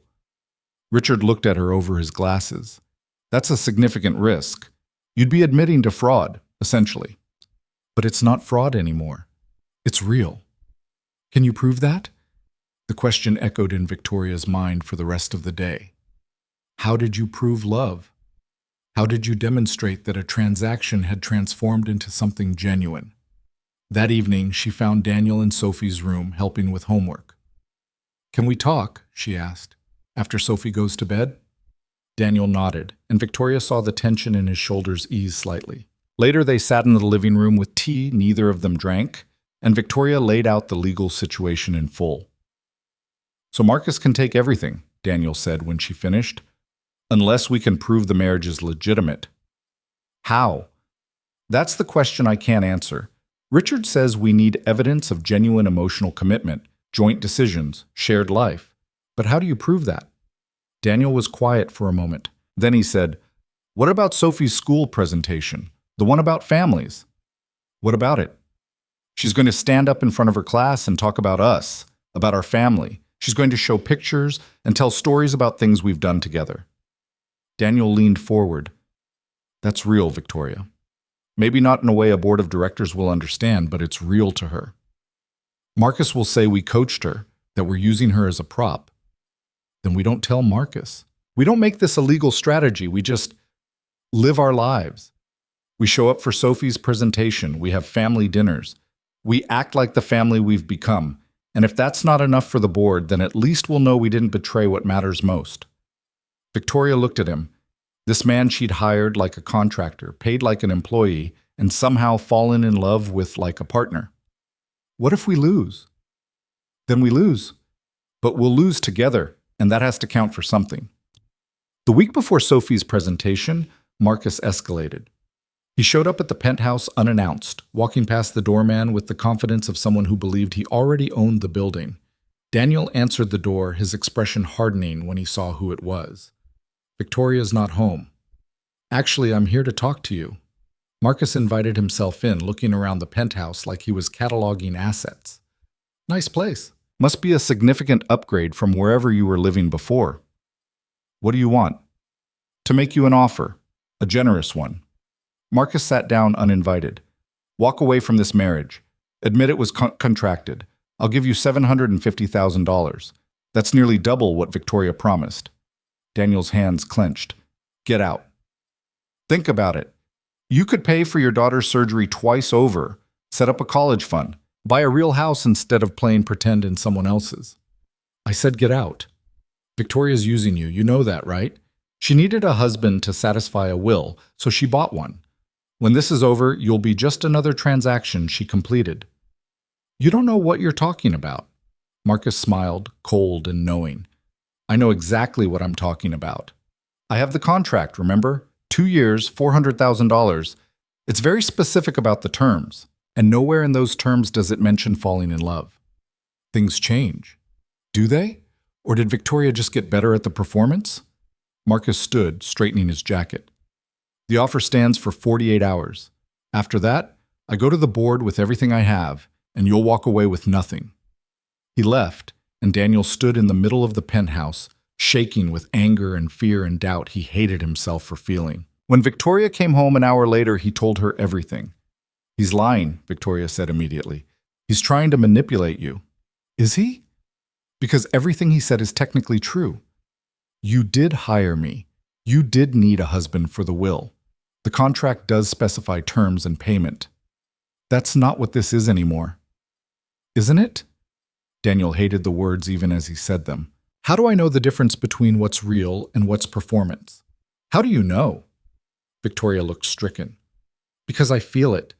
Because when Sophie had that panic attack, I didn't think about the contract. I only thought about keeping her safe. Because when you told me you loved me, She stopped, struggling with the admission. You what? I wanted to say it back. I wanted to mean it. I do mean it. The words came out rushed, desperate. I love you, Daniel. Both of you. And that terrifies me because I don't know how to prove it's not just convenience or conditioning or… Daniel kissed her. It wasn't like their wedding kiss, performative and empty. It was real and messy and tasted like desperation and hope and all the things they'd been dancing around for months. When they pulled apart, Victoria's eyes were wide. That felt pretty real, Daniel said roughly. Yeah, Victoria agreed. It did. So we tell Marcus to go to hell. We face the board together. We stop trying to prove anything and just live. And if we lose everything, then we lose everything. But we'll still have each other. And Sophie. And that's what actually matters. Victoria kissed him this time, slower, sweeter, sealing the decision. They didn't notice Sophie watching from the hallway, a huge grin on her face. Sophie's presentation was scheduled for Friday afternoon. Victoria rearranged her entire schedule. Daniel left his job site early. They arrived at the school together, holding hands without thinking about it, and took seats in the front row just as Sophie had requested. The presentation was pure Sophie, enthusiastic, slightly chaotic, and completely heartfelt. She showed pictures of their family dinners, of the birthday party, of a trip to the zoo they'd taken last month. She told stories about Victoria teaching her big words and Daniel making blob-shaped pancakes. My stepmom is really smart, Sophie announced to the class. She works with numbers and helps people. She's teaching me to be brave. Victoria's throat tightened. And my dad is the best cook, even though sometimes the food looks weird. And they love each other, which is good because that means they're not going to get divorced like Mia's parents. The casual confidence of that statement, they love each other, hit Victoria like a revelation. To Sophie, it wasn't complicated or contractual or questionable. It was just fact. Her parents loved each other, so their family was safe. After the presentation, Sophie ran to them, beaming. Did I do good? You did perfect, Bug, Daniel said, scooping her up. Victoria, did you like the pictures? I loved them. You did an amazing job. They walked out of the school together, Sophie between them holding both their hands. Other parents smiled at them, seeing a normal family, an unremarkable family, a real family, and maybe that was the proof Victoria had been looking for. Not in legal documents or testimony or evidence packages, but in this, the three of them walking together, Sophie chattering about her classmates' presentations, Daniel's thumb stroking across Victoria's knuckles, the absolute ordinary perfection of it. That night, after Sophie was in bed, Victoria and Daniel sat on the couch, closer than they'd ever sat before. Marcus's deadline is in 3 days, Victoria said. I know. The board meeting is next week. I know. We could still lose everything. Daniel pulled her closer. Then we lose everything. But we do it together. Victoria rested her head on his shoulder, feeling the steady rhythm of his breathing, and realized she'd spent her whole life chasing security through control. Through contracts and guarantees and carefully managed risks. But this, loving Daniel and Sophie, building a family that started as a lie and became the most honest thing in her life. This required a different kind of courage, the kind that said some things were worth the risk of losing everything else. "I'm scared," she admitted. "Me too. But I'm not running anymore." "No," Daniel agreed. "You're not." They sat there at the quiet of the penthouse, holding each other, while the deadline approached and the investigation loomed and everything hung in the balance. And for the first time since her father's death, Victoria felt something she'd thought was lost to her forever. She felt home. The board meeting was scheduled for Tuesday morning at 10. Victoria spent the weekend preparing like she was going into battle, because in many ways she was. Richard had compiled their defense, such as it was, into a presentation that felt woefully inadequate. Bank statements showing joint expenses, photos from public events, testimonies from building staff about their daily routines. "It's circumstantial," Richard warned on Sunday evening. "Marcus has circumstantial evidence of fraud. We have circumstantial evidence of legitimacy. The board will have to decide which story is more believable. And if they don't believe us?" Richard's expression was grim. "Then you'll need to prepare for a protracted legal battle, one that could take years and cost millions." After he left, Victoria sat at her desk, staring at the presentation that was supposed to save her inheritance. None of it felt like enough. None of it captured the truth of what had happened in this penthouse over the past 7 months. Daniel found her there at midnight, still staring at the screen. "You should get some sleep," he said. "I can't stop thinking about what I'm going to say. How do I explain this to a room full of people who only understand business?" "You tell them the truth. The truth is that I hired you, that I paid you to marry me, that every single thing Marcus is accusing me of is factually accurate." "At the start, yeah, but not anymore." Victoria turned to face him. "How do I prove that? How do I stand in front of the board and convince them that somewhere between signing a contract and now everything changed?" Daniel pulled up a chair beside her. "What changed it for you? When did this stop being fake?" Victoria thought about it, really thought about it. There wasn't one moment. It was 1,000 small ones. Sophie asking me to help with homework. You making coffee the way I like it without asking. The three of us having dinner together and it feeling normal. She paused. The night of Sophie's panic attack, I didn't think about the contract once. I just thought about keeping her safe. So tell them that. They won't care about feelings, Daniel. They care about facts and evidence and whether I fulfilled the terms of my father's will. Then maybe you're talking to the wrong people. Victoria frowned. What do you mean? Your father wrote that will for a reason. He wanted you to understand something about family, about connection, about being more than just a business machine. Maybe the board doesn't matter. Maybe what matters is whether you learned what he was trying to teach you. The insight hit Victoria like cold water. Her father had been many things, cold, demanding, impossible to please, but he'd never been arbitrary. The marriage clause wasn't punishment, it was a lesson. He wanted me to learn to let people in, she said slowly.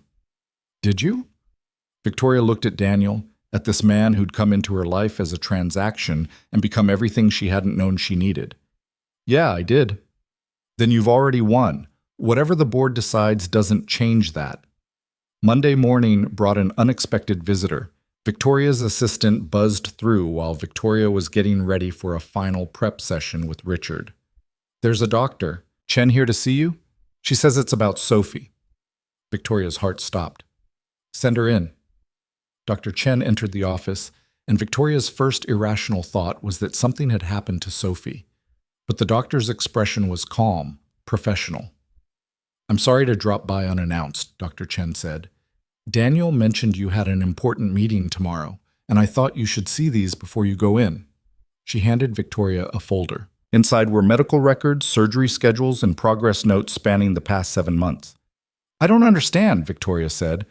Sophie's surgery is scheduled for 3 weeks from now. We've been tracking her progress closely, and Daniel thought you should be listed as an emergency contact. When I pulled up the paperwork, I realized something. Dr. Chen pointed to a series of entries. Every single appointment for the past 5 months, you've been there. Daniel mentioned you in the notes. Sophie talks about you constantly. Victoria scanned the documents, seeing her own name over and over. Victoria Hale, stepmother. Victoria present and asking questions about post-op care. Sophie reports that Victoria is learning to cook healthier meals. I still don't understand why you're showing me this. Dr. Chen smiled gently. Because Daniel told me about your legal situation. And these records? They're official medical documentation that you've been acting as Sophie's parent for months. Not out of obligation, but because you care about her welfare. This is evidence. This is proof. There's a difference. Dr. Chen stood. I don't know what your boardroom looks like, but I know what I see in my clinic. I see a family, a real one. Whatever it started as doesn't matter. What matters is what it became. After Dr. Chen left, Victoria sat with the medical records, reading through months of appointments she'd barely thought about. The questions she'd asked about Sophie's heart condition, the follow-up calls she'd made about medication adjustments, the way she'd rearranged her schedule for every checkup without considering it a sacrifice. She'd been so focused on what she could prove legally that she'd missed the evidence that was right in front of her. She hadn't been performing the role of stepmother. She'd been living it. That evening, Victoria made a decision. She called Richard and told him to adjust the presentation. I want to tell the whole truth, she said. Victoria, that's extremely risky. I know, but I'm tired of trying to make this look like something it's not. The board deserves the complete story, all of it. Richard was quiet for a moment. You understand that admitting to a contracted marriage could invalidate everything? I understand, but lying about it hasn't gotten us anywhere. Maybe honesty will. After she hung up, Daniel appeared in the doorway of her office. I heard you on the phone, he said. You're really going to tell them everything? Everything. The contract, the payment, the arrangement. And then I'm going to tell them how it changed. How you and Sophie changed me. That takes guts. Or stupidity. I haven't decided which. Victoria stood, moving to stand in front of him. Daniel, if this goes badly, if I lose the company, then you lose it. But you won't lose us. You don't know that. What if you resent me? What if Sophie... Daniel kissed her, cutting off the spiral of anxiety. When he pulled back, his expression was serious. I fell in love with you, Victoria. Not your money, not your penthouse, not your inheritance. You.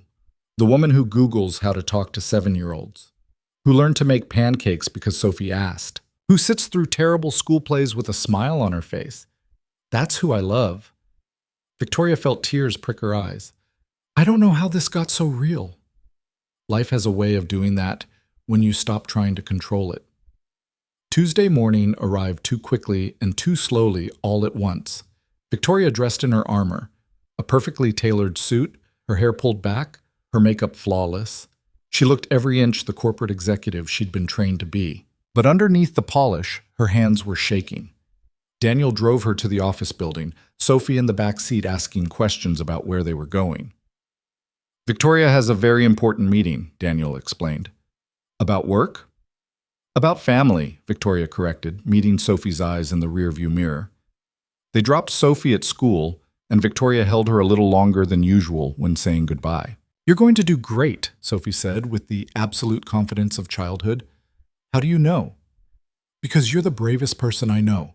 You told me that being brave means doing things even when you're scared.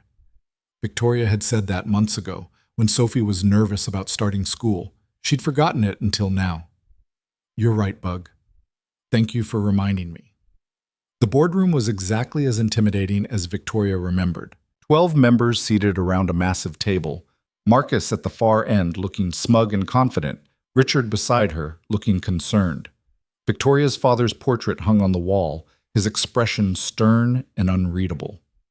She wondered what he'd think of this moment, his daughter about to admit she'd tried to game his final wishes. The chairman called the meeting to order. We're here to address allegations regarding Victoria Hale's compliance with her father's will, specifically the validity of her marriage. Marcus, you brought these concerns forward. Please present your evidence. Marcus stood, smooth and prepared. He laid out the case methodically. The bank transfer, the timeline, the separate bedrooms, the contract itself, which he'd somehow obtained a copy of. This marriage is a fraud, Marcus concluded. A business transaction dressed up as a relationship to circumvent the spirit of our grandfather's will. Victoria has always valued control over connection. This is just another example of her manipulating circumstances to get what she wants. The board members murmured, and Victoria felt the weight of their judgment. Marcus had done his homework. The evidence was damning. The chairman turned to her. Victoria, Do you have a response? Victoria stood, and the room fell silent. She looked around at the faces of people who'd known her since she was a child, who'd watched her grow up in her father's shadow, who'd seen her build her own empire with the same ruthless efficiency he'd taught her. Everything Marcus said is true, she began, and heard Richard's sharp intake of breath. 8 months ago, I hired Daniel Brooks to marry me. I offered him $400,000 to fulfill the marriage requirement of my father's will. We signed a contract. We set terms. It was, as Marcus said, a transaction. The board members' expressions hardened. Marcus smiled. But, Victoria continued, her voice stronger now, that's not the whole story. My father didn't include that marriage clause to force me to produce a certificate and a witness. He did it because he knew I'd spent my entire life building walls, keeping people out, treating relationships like liabilities instead of assets. She pulled up the first slide of her presentation, not the carefully curated photos Richard had suggested, but a candid shot Daniel had taken of her and Sophie making dinner. Victoria's hair was falling out of its ponytail, her expensive blouse had a sauce stain, and Sophie was laughing at something Victoria had said. This is Sophie. She's 7 years old. She has a congenital heart condition that requires surgery. She's Daniel's daughter, and Victoria's voice caught. She's the bravest person I know. When she moved into my home 8 months ago, I told myself she was just part of the arrangement, that I'd maintain professional distance, that I wouldn't get attached. The next slide was Sophie's family poster from school, the one with the 3 of them drawn, holding hands inside a heart. But Sophie didn't care about my boundaries. She asked me to help with homework. She invited me to her school play. She asked questions about clouds and families and whether I'd still be there in the morning. And slowly, without me noticing, she stopped being Daniel's daughter and started being our daughter. Victoria clicked to Dr. Chen's medical records, to the months of appointments and notes, and evidence of involvement that went far beyond contractual obligation. These are Sophie's medical records. Every appointment for the past 5 months, I've been there. Not because the contract required it, because I needed to know she was okay. Because when her doctor explained the surgery risks, I needed to understand exactly what my daughter was facing. My daughter. She'd said it without thinking and saw several board members react to the possessive. The truth is, yes, this marriage started as fraud. I hired a husband like I'd hire a consultant. I approached family like a business problem to solve. And if my father could see me 8 months ago, he'd be disappointed, but not surprised. That's exactly who he raised me to be. Victoria clicked to the final slide. A photo from Sophie's birthday party, the 3 of them covered in frosting and laughter. But this? She gestured to the image. This is who I became when I stopped treating love like a transaction. Daniel taught me that strength isn't about control. Sophie taught me that vulnerability isn't weakness. Together, they taught me what my father was trying to tell me all along, that the things that matter most can't be contracted or negotiated. They can only be chosen. She turned to face the board directly, no longer hiding behind the presentation. So yes, Marcus is right. I manipulated circumstances. I found a loophole in my father's will and exploited it. But somewhere in the process of pretending to have a family, I built a real one. And now I have to ask myself what my father would value more, the letter of his will or the spirit of what he was trying to teach me. Victoria paused, gathering her courage for the hardest part. I love them. Daniel and Sophie. I didn't plan to. I didn't want to, initially, but I do. And if this board decides that my inheritance requires me to have learned nothing, to have remained the same cold, calculating person I was 8 months ago, then I don't want it. The room erupted in murmurs. Marcus looked furious. Richard looked shocked. I'll withdraw my claim to the inheritance, Victoria continued, her voice clear despite her racing heart. I'll walk away from the company, from the trust, from everything my father built, because I finally understand what he was trying to teach me. Some things are worth more than winning. She sat down, her hands shaking, her heart pounding. The chairman was silent for a long moment. Then he said, "This board will need to deliberate. We'll reconvene in 1 hour." The board members filed out, leaving Victoria alone with Richard and Marcus. That was either brilliant or career suicide, Richard muttered. Marcus approached, his expression unreadable. You just gave up billions of dollars. Yeah, Victoria said. I did. For what? A contractor and his kid? For my family. Victoria met his eyes steadily. Something you'd understand if you'd ever cared about anything more than money.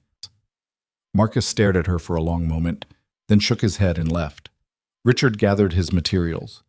I'll wait outside. But Victoria? For what it's worth, I think your father would be proud of you. Alone in the boardroom, Victoria sat under her father's portrait and felt a strange sense of peace. She'd told the truth. She'd chosen love over security. And whatever happened next, she could live with it. Her phone buzzed.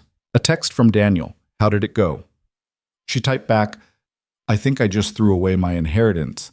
His response was immediate. Good. We didn't want it anyway.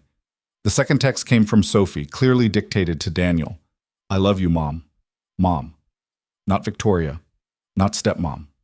Mom. Victoria stared at the word, feeling something crack open in her chest. She'd spent 8 months terrified of this exact moment, of Sophie seeing her as a mother, of the responsibility and vulnerability that came with it. But sitting here in an empty boardroom, possibly having lost everything her father built, Victoria realized she wasn't scared anymore. She texted back, I love you too, Bug. See you soon. The hour crawled by. Victoria paced the hallway outside the boardroom, declined Richard's attempts at reassuring small talk, and tried not to imagine every possible outcome. When they were finally called back in, the board members' expressions were inscrutable. The chairman stood. This board has reviewed the evidence and heard testimony from both parties. The question before us is whether Victoria Hale fulfilled the spirit and intent of her father's will, which required her to be married and demonstrate understanding of family commitment. Victoria's heart hammered. The evidence shows that Ms. Hale's marriage began as a contractual arrangement. However, it also shows that over the course of 8 months, she became a legal guardian to her stepdaughter, attended regular medical appointments, participated in school activities, and by all accounts built a legitimate family unit. Marcus started to object, but the chairman held up a hand. More significantly, Ms. Hale's testimony today demonstrates exactly what her father hoped to achieve. He knew his daughter.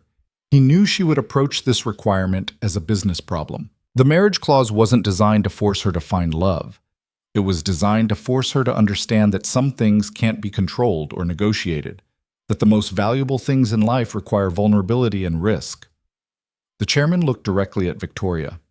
In admitting the truth about how her marriage began, and in offering to walk away from her inheritance rather than compromise her family, Victoria Hale has demonstrated that she learned the lesson her father intended to teach. She chose connection over control, love over security, family over fortune. Victoria couldn't breathe. Therefore, this board finds that Victoria Hale has fulfilled the requirements of her father's will. The inheritance will be transferred in full, with no restrictions or conditions. The room spun. Victoria gripped the edge of the table, trying to process what she'd just heard. Furthermore, the chairman continued, this board finds Marcus Hale's attempt to manipulate these proceedings for personal gain to be reprehensible. He is hereby removed from the board, effective immediately. Marcus shot to his feet. You can't. We can, and we have. Please leave. Security appeared to escort Marcus out. He shot Victoria a venomous look as he passed, but she barely noticed. She was too busy trying to understand that she'd won. She'd told the truth, offered to sacrifice everything, and somehow won anyway. After the board members filed out, offering congratulations and handshakes, Richard approached with a rare smile. I have no idea how you pulled that off, he said. I didn't pull anything off. I just told the truth. Exactly. And in a room full of people who deal in strategy and manipulation, the truth was the one thing no one expected. Richard packed his briefcase. Your father knew you better than you thought. He knew you'd try to game the system. He was counting on it, because he also knew that in trying to game it, you'd accidentally stumble into exactly what he wanted you to find. After Richard left, Victoria stood alone in the boardroom one more time, looking up at her father's portrait. You're kind of a bastard, you know that? She said to the painting. But I get it now. I finally get it. She could have sworn the portrait's stern expression softened slightly, but that was probably just her imagination. Outside the building, Daniel was waiting with Sophie, who should have been in school but had apparently convinced her father that this was more important. We couldn't wait, Daniel said sheepishly. Victoria didn't care about school attendance policies. She scooped Sophie into her arms, holding her tight. Did you win? Sophie asked. Yeah, Bug. We won. I knew you would. You're brave. Daniel pulled them both into a hug, and they stood there on the sidewalk in downtown Seattle, a family that started as a lie and became the truest thing any of them had ever known. So what now? Daniel asked when they finally pulled apart. Victoria looked at him, at Sophie, at the life she'd accidentally built while trying to manipulate an inheritance. Now? She smiled. Now we go home. That evening, they celebrated with takeout Chinese food and Sophie's favorite movie. The penthouse that had once felt like a showroom now felt lived in, comfortable, real. Sophie's drawings covered the fridge. Daniel's work boots sat by the door. Victoria's expensive suits shared closet space with Sophie's princess costumes. After Sophie went to bed, Daniel and Victoria ended up on the balcony, a blanket wrapped around both of them, watching the city lights. You know the contract expires in 9 months, Daniel said quietly. I know. What happens then? Victoria turned to look at him. What do you want to happen? I want this to be real, not contract real. Actually real. It is real. Then maybe we should make it official. Renew the contract, but this time with different terms. Victoria smiled. What kind of terms? The kind that don't have an expiration date. The kind that say we're in this together, not because of money or inheritance or legal requirements, just because we choose to be.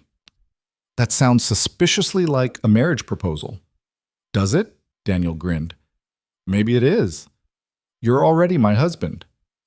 Technically, but I never actually proposed. We just signed paperwork. Victoria's heart raced. So propose. Daniel stood, pulling Victoria up with him. He didn't get down on one knee. That would have been too formal for them, too much like the first time. Instead, he just held both her hands and looked at her with complete honesty. Victoria Hale, you drive me crazy. You Google parenting advice at 2 a.m. and try to solve emotional problems with spreadsheets. You're terrible at making pancakes and you schedule family time like it's a business meeting. You're awkward with affection and you still don't understand half of what Sophie talks about. This is a terrible proposal, Victoria said, laughing through tears. I'm not done. You're also the bravest person I know. You learned to love when everything in your life taught you not to. You chose us when walking away would have been easier. You're becoming an amazing mother to my daughter, our daughter, and I can't imagine doing life without you. He pulled a small box from his pocket. Inside was a simple ring, nothing like the enormous diamond she could have afforded herself. This isn't about contracts or inheritances or legal requirements. This is me asking if you want to spend your life with me and Sophie. Not because you have to, because you want to. Victoria looked at the ring, at Daniel, at the penthouse windows where she could see Sophie's nightlight glowing in her room. Yes, she said simply. I want to. Daniel slipped the ring onto her finger, and it fit perfectly. Not too loose, not too tight, just right. They kissed, and it tasted like promise and permanence and all the things Victoria had stopped believing in years ago. When they pulled apart, Sophie's voice came from the doorway. Does this mean we get to have a real wedding? Victoria laughed. How long have you been standing there? Long enough. Can I be the flower girl? Bug, you're supposed to be asleep, Daniel said, but he was smiling. I heard talking and wanted to make sure everything was okay. Sophie patted over to them. So can I? Victoria pulled her into a hug. You can be whatever you want to be. Even your daughter for real? You already are my daughter for real. Sophie beamed. Good, because I already told Emma at school that I have a mom now, and I didn't want to be lying. That night, after Sophie finally went back to bed, Victoria and Daniel lay together in Victoria's room. Not the guest room where Daniel had been sleeping for 8 months, but Victoria's actual bedroom. We should probably talk about the fact that we've been married for 8 months, and this is the first time we're sharing a bed, Daniel said. We're very slow movers, apparently. We're very committed to maintaining contractual boundaries. Those boundaries are gone now. Good, Daniel said, pulling her closer. Because I'm tired of pretending there's any space between us. Victoria settled against his chest, listening to his heartbeat, and felt something she'd chased her whole life through corporate achievements and financial success and carefully maintained control. Peace. The next morning, Victoria woke to Sophie jumping on the bed, full of energy and questions about the wedding. Can we have a big cake? Can I pick the music? Can my class come? Daniel groaned, pulling a pillow over his head. It's 7 a.m., Bug. But we have to plan. Weddings take forever to plan, Victoria laughed, catching Sophie mid-jump. How about we start with breakfast and go from there? In the kitchen, making actual edible pancakes with Daniel's help, Victoria's phone rang. The board chairman. I hope I'm not calling too early, he said. Not at all. What can I do for you? I wanted to personally congratulate you again on yesterday. Your father would be immensely proud. But I also wanted to mention something that came up after you left. Victoria's stomach clenched. What is it? Several board members suggested that given your obvious commitment to family, you might consider expanding the foundation's charitable focus to include programs for single parents and children with medical needs. Organizations that help families like yours navigate the financial challenges of serious illness. Victoria looked at Sophie, who was covered in flour and giggling at something Daniel said. She thought about the months they'd spent pretending, and the moment it had all become real. I think that's an excellent idea, she said. Wonderful. We'll discuss details at the next board meeting. And Victoria, welcome to the family business, the real one this time. After she hung up, Daniel raised an eyebrow. Good news? The board wants to start a program helping families with medical expenses. Families like ours was. Like ours was? Past tense? Victoria smiled. We're not struggling anymore, but we remember what it was like, and maybe we can help other people who are where we were 8 months ago. Sophie looked up from her pancake creation. So we're going to help people? Yeah, Bug, we're going to help people. That's good. Helping people is what families do. The wisdom of 7-year-olds, Victoria thought. Simple and profound and absolutely right. Later that week, Victoria found the original contract in her safe. 2 years, $400,000, clear terms and conditions. An expiration date that was now meaningless. She showed it to Daniel. What should we do with this? He read through it, shaking his head at the clinical language, the transactional nature of everything they'd agreed to. Burn it, he suggested. That seems dramatic. This whole thing has been dramatic. Victoria laughed. True. They burned the contract that night in the fireplace, a symbolic gesture that Sophie insisted on documenting with photos because this is important family history. As the pages curled and blackened, Victoria felt the last weight of their fake beginning lift away. What remained was real. Messy and complicated and nothing like she'd planned. But it was hers.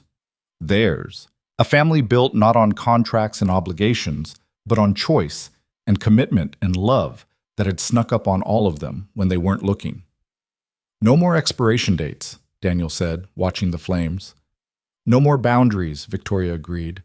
No more pretending. Just us. Sophie squeezed between them. Forever? Victoria looked at Daniel, at Sophie, at the life she'd stumbled into while trying to execute a business transaction. Yeah, Bug, she said, meaning it with everything she had. Forever. Sophie's surgery was scheduled for 3 weeks after Victoria burned the contract, and the countdown felt different this time. The first time Daniel had faced this deadline, he'd been alone, desperate, scrambling for money he didn't have. Now he had Victoria beside him, her hand gripping his in the pre-op waiting room, her expensive suit rumpled from a sleepless night, her perfect composure cracking at the edges. She's going to be fine, Victoria said, but her voice shook. You don't know that. I know the statistics. Dr. Chen said there's a 97% success rate for this procedure. Victoria, Daniel squeezed her hand. You can't logic your way through this one. She fell silent, staring at the door where they'd wheeled Sophie through 20 minutes ago. Their daughter had been brave, almost supernaturally so, making jokes about the hospital gown and asking if she could keep it to use as a Halloween costume. What if I lose her? Victoria whispered. What if I just found her and now... Don't go there. But what if... Then we deal with it. Together. Daniel pulled her against his shoulder. But she's strong. She's a fighter. She gets that from both of us now. Victoria's laugh was watery. She definitely didn't get your cooking skills. Or your obsessive scheduling. That's not obsessive. That's organized. You color code the grocery list, Victoria. Efficiency isn't a crime.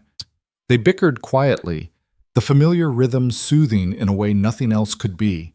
Around them, other families waited with the same terrified patience, all of them caught in the awful limbo between what was and what might be. The surgery took 6 hours. 6 hours of bad coffee and worse magazines, and Victoria pacing the waiting room like a caged animal, while Daniel sat very still, afraid that movement would somehow jinx things. When Dr. Chen finally appeared, still in her surgical scrubs, both of them were on their feet before she could speak. "Sophie did beautifully," Dr. Chen said, and Victoria's knees actually buckled. Daniel caught her. "The repair was successful. She's in recovery now, and you can see her in about 20 minutes. "She's okay?" Victoria asked. "She's really okay?" "She's really okay. She'll need time to heal, and we'll monitor her closely for the next few days, but the prognosis is excellent." After Dr. Chen left, Victoria sat down hard in the plastic chair and put her head in her hands. Her shoulders shook, and Daniel realized she was crying, really crying, the kind of messy, uncontrolled tears she'd probably never allowed herself before. He sat beside her, his arm around her shoulders, and let her fall apart. "I was so scared," she said between sobs. "I've never been that scared in my life." "I know. What if we'd lost her? What if... But we didn't. She's okay. Our daughter is okay." Victoria lifted her head, her makeup destroyed, her eyes red. "Our daughter." "Yeah." She kissed him then, salt-tasting and desperate and grateful. "I love you. I love you both so much it terrifies me." "Good," Daniel said. "That's what love is supposed to feel like." Sophie was groggy when they were finally allowed into recovery, her small body dwarfed by the hospital bed, tubes and monitors creating a forest of medical equipment around her. But when she saw them, she smiled. "Did they fix my heart?" Her voice was rough from the breathing tube. Victoria took her hand carefully, mindful of the IV. "They fixed it perfectly, Bug." "Good. Now it can love you even bigger." The simple statement broke something in Victoria. She leaned down and kissed Sophie's forehead. "My heart already loves you the biggest it can. It learned how from you." Sophie's eyes were already drifting closed again. "Mom?" "Yeah, baby?" "Don't leave." "Never," Victoria promised. "I'm not going anywhere." They stayed with her through recovery, through the transfer to a regular room, through the long nights of monitoring and medication adjustments, and Sophie being alternately brave and cranky and needy in the way that children who hurt are allowed to be. Daniel went home to shower and change on the 3rd day, leaving Victoria alone with Sophie for the first time since the surgery. Sophie was awake, bored, and full of questions. "Will I have a big scar?" she asked, tracing the bandages on her chest. "Probably a small one." "That's cool. I can tell people I fought a dragon." Victoria smiled. "Or you could tell them the truth, that you were brave enough to have surgery to fix your heart." "That's not as exciting as a dragon." "Maybe not, but it's real. And sometimes real is better than exciting." Sophie thought about this. "Like you and Dad?" "What do you mean?" "Emma's mom says you guys have a fairy tale romance because you're rich and pretty and Dad is handsome, but that's not true, right? You just fell in love like normal people." Victoria considered how to answer. The truth was complicated. They'd started with a contract, built a life on lies, and somehow stumbled into something real. But Sophie was 8 now, old enough for honesty, young enough to still believe in the good parts. "We fell in love the messy way," Victoria said finally. "Your dad and I didn't start out perfect. We had to learn how to be a family. We made mistakes. We got scared.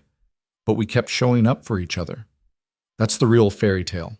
Not the perfect beginning, but the choice to keep choosing each other every day." Sophie nodded seriously. "Like how you chose to be my mom even though you didn't have to. Exactly like that. I'm glad you chose us." Victoria's throat tightened. "Me too, Bug. Best choice I ever made." When Daniel returned an hour later with clean clothes and Sophie's favorite stuffed rabbit, he found them asleep together in the hospital bed, Sophie tucked against Victoria's side, Victoria's arm wrapped protectively around her.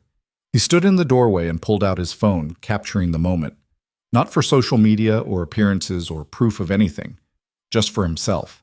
Evidence that this impossible, improbable family was real. Sophie came home a week later with strict instructions about rest and medication and follow-up appointments.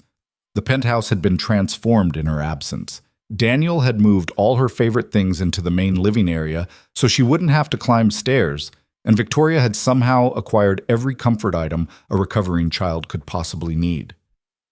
"This is too much," Daniel said, surveying the mountain of pillows, blankets, and entertainment options. "She just had heart surgery. Nothing is too much." "Victoria, you bought her a TV bigger than my truck. It's for recovery purposes." Dr. Chen said minimal stress. Dr. Chen said rest and limited activity. She didn't say build a home theater. But Victoria's overcompensation came from love, not control, and Daniel couldn't really argue with that.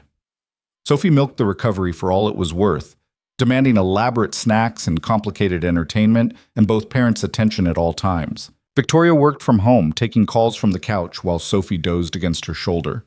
Daniel rearranged his job schedule to be there during the day, building Lego castles and watching movies and reading the same stories over and over until he could recite them from memory. 2 weeks into recovery, Sophie looked up from the book Victoria was reading and asked, "When are you and Dad getting married for real?" Victoria paused mid-sentence. "What do you mean for real? We're already married." "But you're going to do it again, right? With a wedding and a cake and me being the flower girl." "We haven't really planned." Emma says her cousin had a vow renewal when her parents decided to stay married instead of getting divorced. "Is that what you're doing? Staying married?" Victoria closed the book. "Your dad and I were never getting divorced." "But you weren't always really married. Not like you are now." The perception of children was terrifying. "How did you know that?" Sophie shrugged. "You didn't kiss before, and you had separate bedrooms, and sometimes you looked at each other like you were scared. But now you're not scared anymore." "No," Victoria agreed quietly. "Now we're not scared. So you should have a real wedding, so everyone knows." That night, after Sophie was asleep, Victoria brought it up to Daniel. "She's not wrong," Victoria said.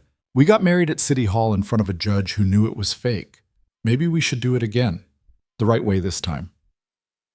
"You want a wedding?" "I want Sophie to see us choose each other. I want our families, the few we have, to witness it. I want to stand up in front of people and say vows that I actually mean." Daniel pulled her closer on the couch. "What would those vows be?" "I don't know. Something about how you taught me that control isn't the same as safety. That Sophie showed me vulnerability isn't weakness.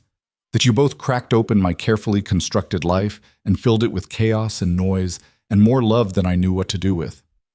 That's pretty good. You should write that down." "What would yours be?" Daniel thought about it. "Something about how you gave me hope when I'd run out of options. How you loved my daughter when you didn't have to. How you're terrible at pancakes, but you keep trying because Sophie asked you to. How you Google parenting advice at 2 a.m. and implement strategies like their business plans." Victoria laughed. "I do not do that. You have a spreadsheet called Sophie Development Milestones with color-coded categories. That's just being prepared. That's being you, and I love you for it." They planned the wedding for early autumn, 3 months away. Nothing elaborate. Sophie's health was still the priority, and neither of them wanted the spectacle that Victoria's position could have commanded.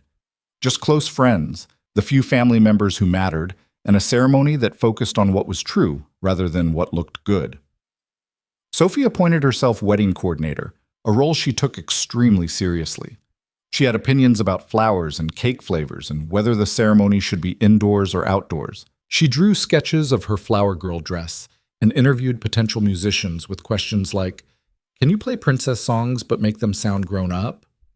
"She's going to be a CEO someday," Victoria observed, watching Sophie negotiate with the wedding planner. "Like mother, like daughter," Daniel said. The phrase settled over Victoria with a warmth she'd never expected. Like mother, like daughter, not genetically, not legally in the traditional sense, but in all the ways that actually mattered. "Yeah," she said softly, "like mother, like daughter." The foundation launch happened a month before the wedding. The Brooks Family Foundation, dedicated to helping families navigate the financial burden of pediatric medical care. Victoria had insisted on including Daniel's name, even though the money came from her inheritance. "This wouldn't exist without you," she said when he protested. "Without Sophie. You showed me what matters. The foundation should reflect that." The launch event was small but meaningful. Families who'd benefited from the pilot program shared their stories.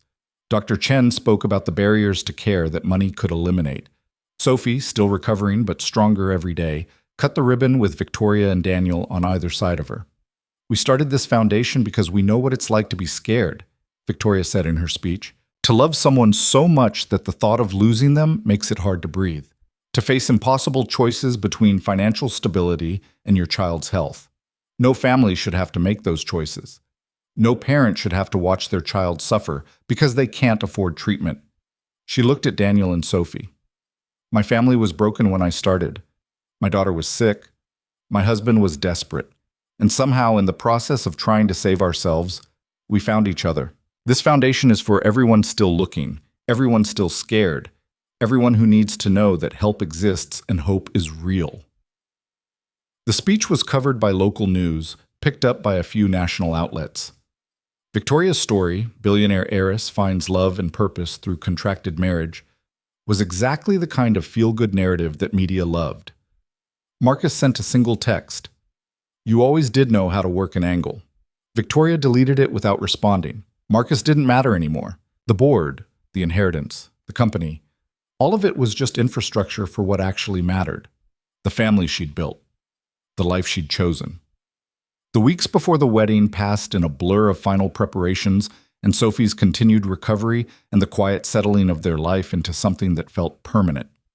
Daniel officially moved his belongings from the guest room into Victoria's room, though most of his stuff had migrated there organically over the months. Sophie started calling Victoria Mom exclusively, without the awkward pauses or self-corrections. The night before the wedding, Victoria found herself unable to sleep. She wandered out to the balcony where so many important conversations had happened, where she'd stood alone 8 months ago watching Daniel drive away with Sophie, realizing she was losing something she'd never meant to love. Daniel found her there, wrapped in a blanket against the early autumn chill. "Cold feet?" he asked, joining her at the railing. "The opposite, actually. I'm thinking about how different everything is from the first wedding. We were strangers then. We were worse than strangers. We were two desperate people using each other. And now?" Victoria turned to face him. "Now you're my best friend, my partner, the person I want to tell everything to, the one who knows me better than I know myself sometimes." "That's because you overshare when you're stressed," Daniel teased. "I do not overshare. You told me your entire childhood trauma while trying to assemble Sophie's bookshelf. That bookshelf was very stressful. The instructions made no sense." They smiled at each other, comfortable in the bickering that had become their love language. "Are you happy?" Daniel asked seriously. Victoria considered the question. 8 months ago, happiness had seemed like something other people achieved, something that required a personality transplant she wasn't capable of. Now it was mornings with Sophie demanding elaborate breakfast presentations. It was Daniel's terrible jokes that somehow always made her laugh. It was family movie nights and school events and the comfortable chaos of actually living instead of just existing. "I didn't know I could be this happy," she admitted. "I didn't know this kind of happiness existed." "Neither did I. After Sarah died, I thought that was it for me. One chance at love already used up, and then you showed up with your contract and your terrible negotiating face." "I have an excellent negotiating face." "You have a face that says, 'I'm about to cry, but I'm going to intimidate you instead.'" Victoria laughed. "That's not a thing." "It's absolutely a thing. You made it the first time Sophie called you Mom, and you didn't know how to respond." "I was processing." "You were terrified." "That too." They stood together, watching the city lights, comfortable in silence. "Thank you," Victoria said finally. "For what?" "For taking a chance on me. For bringing Sophie into my life. For teaching me that the things I thought were weaknesses, vulnerability, emotional investment, caring too much, are actually strengths. You taught yourself that. I just stuck around to watch." "Still, thank you." Daniel kissed her, slow and sweet and full of promise. "Thank you for choosing us. Every day. Even when it's scary. Especially when it's scary." The wedding day dawned clear and beautiful, the kind of autumn day that Seattle occasionally gifts to people who've earned it. The ceremony was held in a small garden venue, intimate and personal, with white chairs and simple flowers, and none of the corporate grandeur Victoria's position could have demanded. Sophie was in her element as flower girl, scattering petals with the kind of dramatic flair that suggested she'd been practicing. She wore a dress she'd helped design, and her recovering surgery scar was visible at the neckline, a badge of honor she refused to hide. Victoria's assistant served as maid of honor, having watched the transformation of her boss from ice queen to actual human with bemused approval. One of Daniel's crew members stood as best man, gruff and uncomfortable in a suit, but loyal in the way that mattered. The officiant was the same judge from City Hall, the one who'd watched them sign papers 8 months ago with an expression that said he knew exactly what they were doing.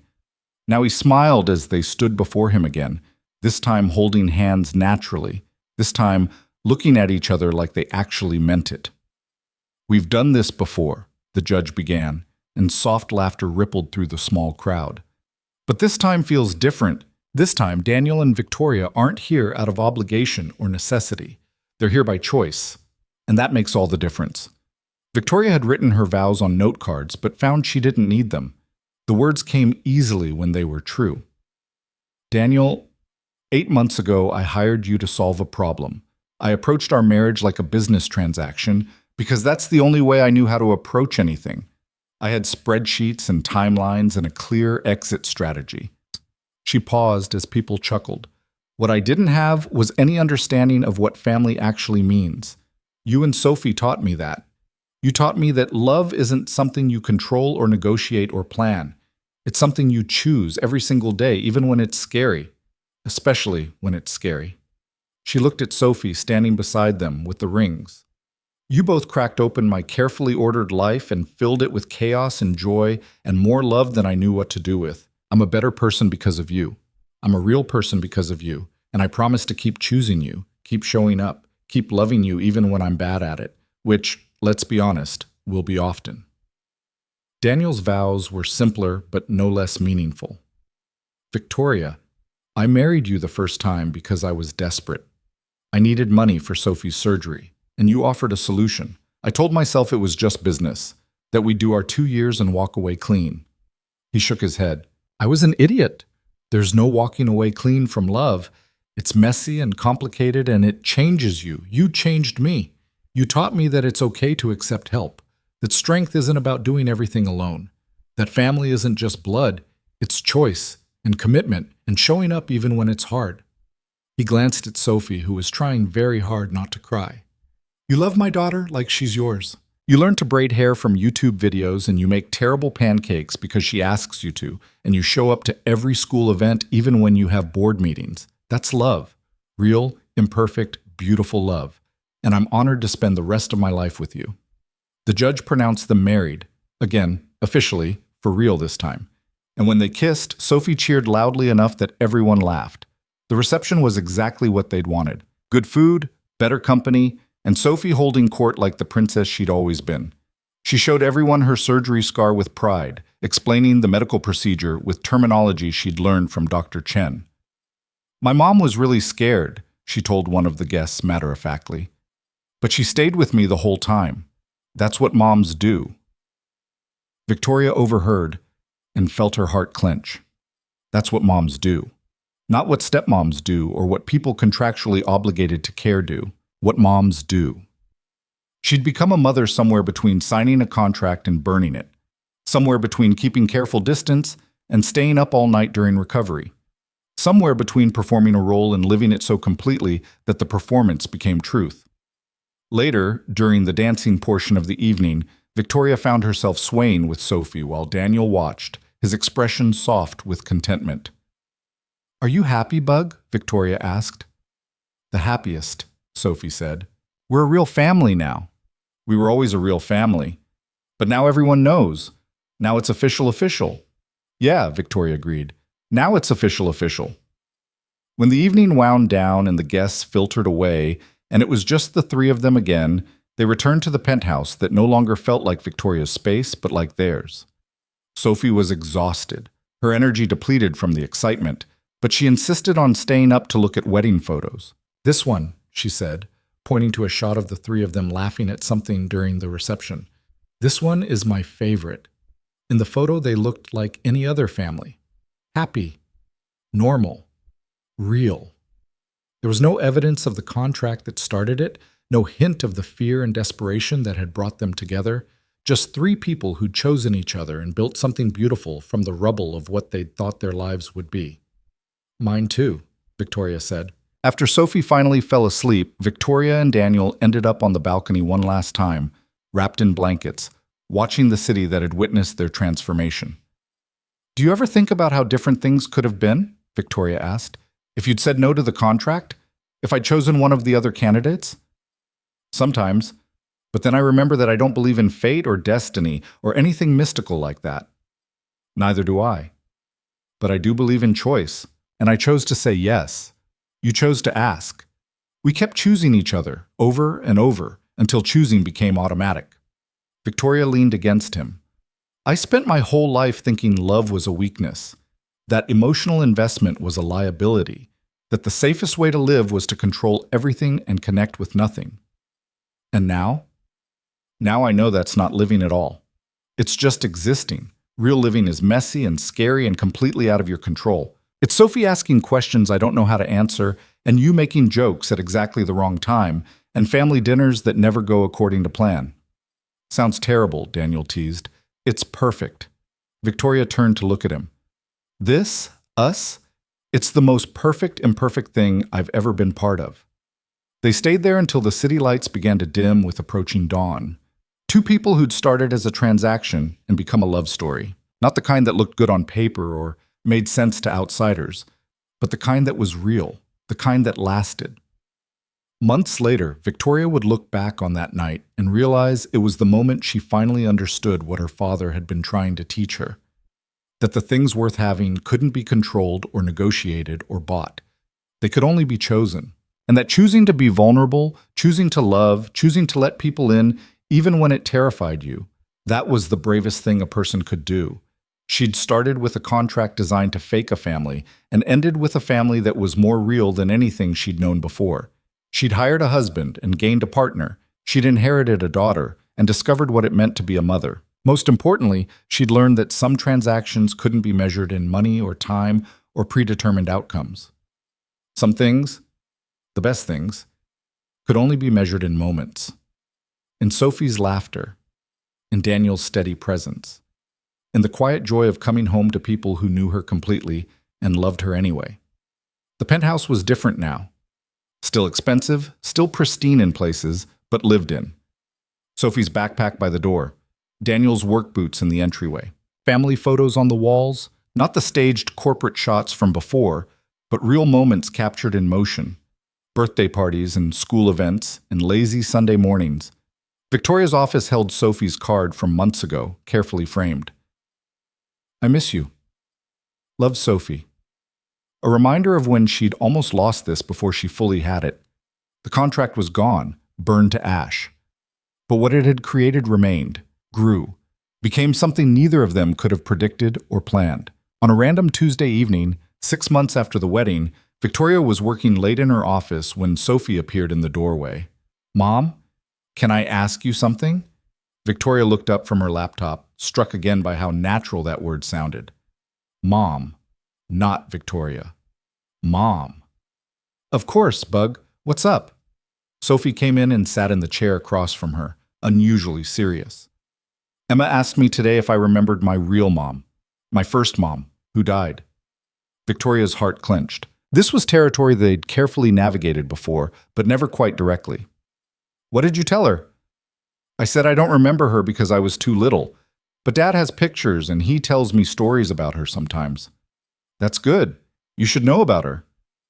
I know, but then Emma said it's sad that I have a stepmom instead of a real mom, and I got mad at her. Victoria closed her laptop, giving Sophie her full attention. Why did you get mad? Because you are my real mom. Just because you didn't give birth to me doesn't mean you're not real. You're the one who stayed up with me when I was scared. You're the one who held my hand during surgery. You're the one who makes terrible pancakes because I ask you to. Sophie's voice wavered slightly. You chose to be my mom. That's even more real than people who don't have a choice. Victoria felt tears prick her eyes.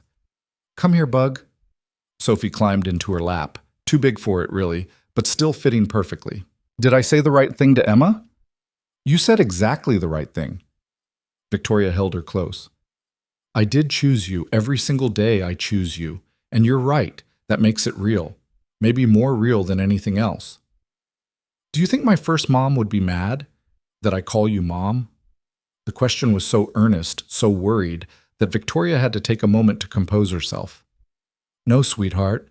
I think she'd be grateful. I think she'd be happy that you have someone who loves you as much as I do.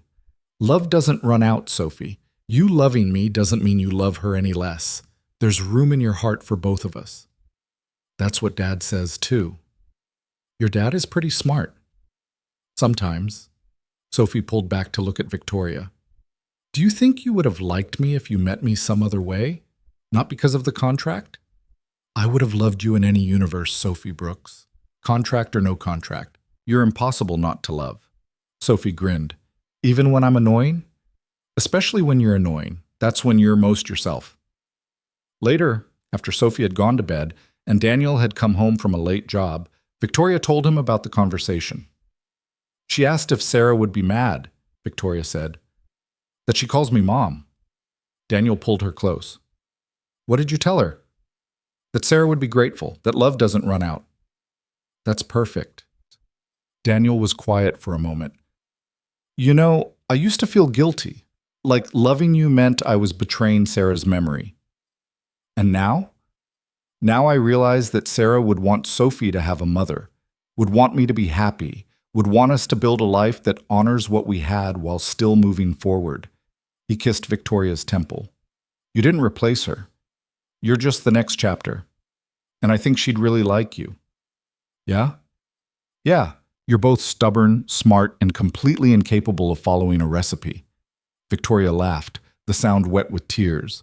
I can follow a recipe. You substituted butter for olive oil because you thought it would be healthier. That was one time. The cake tasted like a salad, Victoria.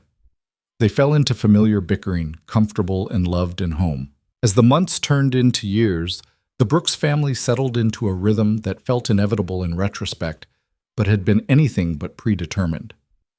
Sophie grew stronger, her surgery a distant memory marked only by a scar she wore with pride. Daniel's business expanded, fueled partly by Victoria's business acumen and partly by his own skill and dedication. Victoria learned to delegate at work, to prioritize family dinners over board meetings, to understand that success could be measured in more than quarterly returns. They had fights because real families did. They had moments of frustration and miscommunication and stepping on each other's nerves, but they had more moments of joy, of Sophie's school achievements, of family vacations where nothing went according to plan, but everything felt perfect, of quiet evenings where they simply existed together, comfortable in the life they'd built. The foundation grew, helping hundreds of families navigate the same impossible choices Daniel had faced. Every family they helped felt personal, a reminder of where they'd started and how far they'd come. On the anniversary of their first wedding, the fake one at City Hall, Victoria found Daniel looking at the certificate they'd been given that day. Why do you still have that? She asked. Because it's where we started. It wasn't real then, but it became real. That matters. Victoria took the certificate, studying the date, their signatures, the official seal that had validated a lie that became truth. We should frame it. Put it next to the one from the real wedding. That's very sentimental of you. I contain multitudes. You contain spreadsheets and color-coded systems and an inability to admit when you're being romantic. I can be romantic. You scheduled our anniversary dinner in your work calendar as client meeting, high priority. That's because you are high priority. Daniel laughed, pulling her into a kiss. I love you, you disaster of a human. I love you too, you enabler of my disasters. Sophie walked in on them kissing, made a disgusted face, and announced, I'm going to Emma's house where people don't gross me out. We're married, Victoria called after her. This is legal. Still gross, Sophie yelled back, but she was grinning.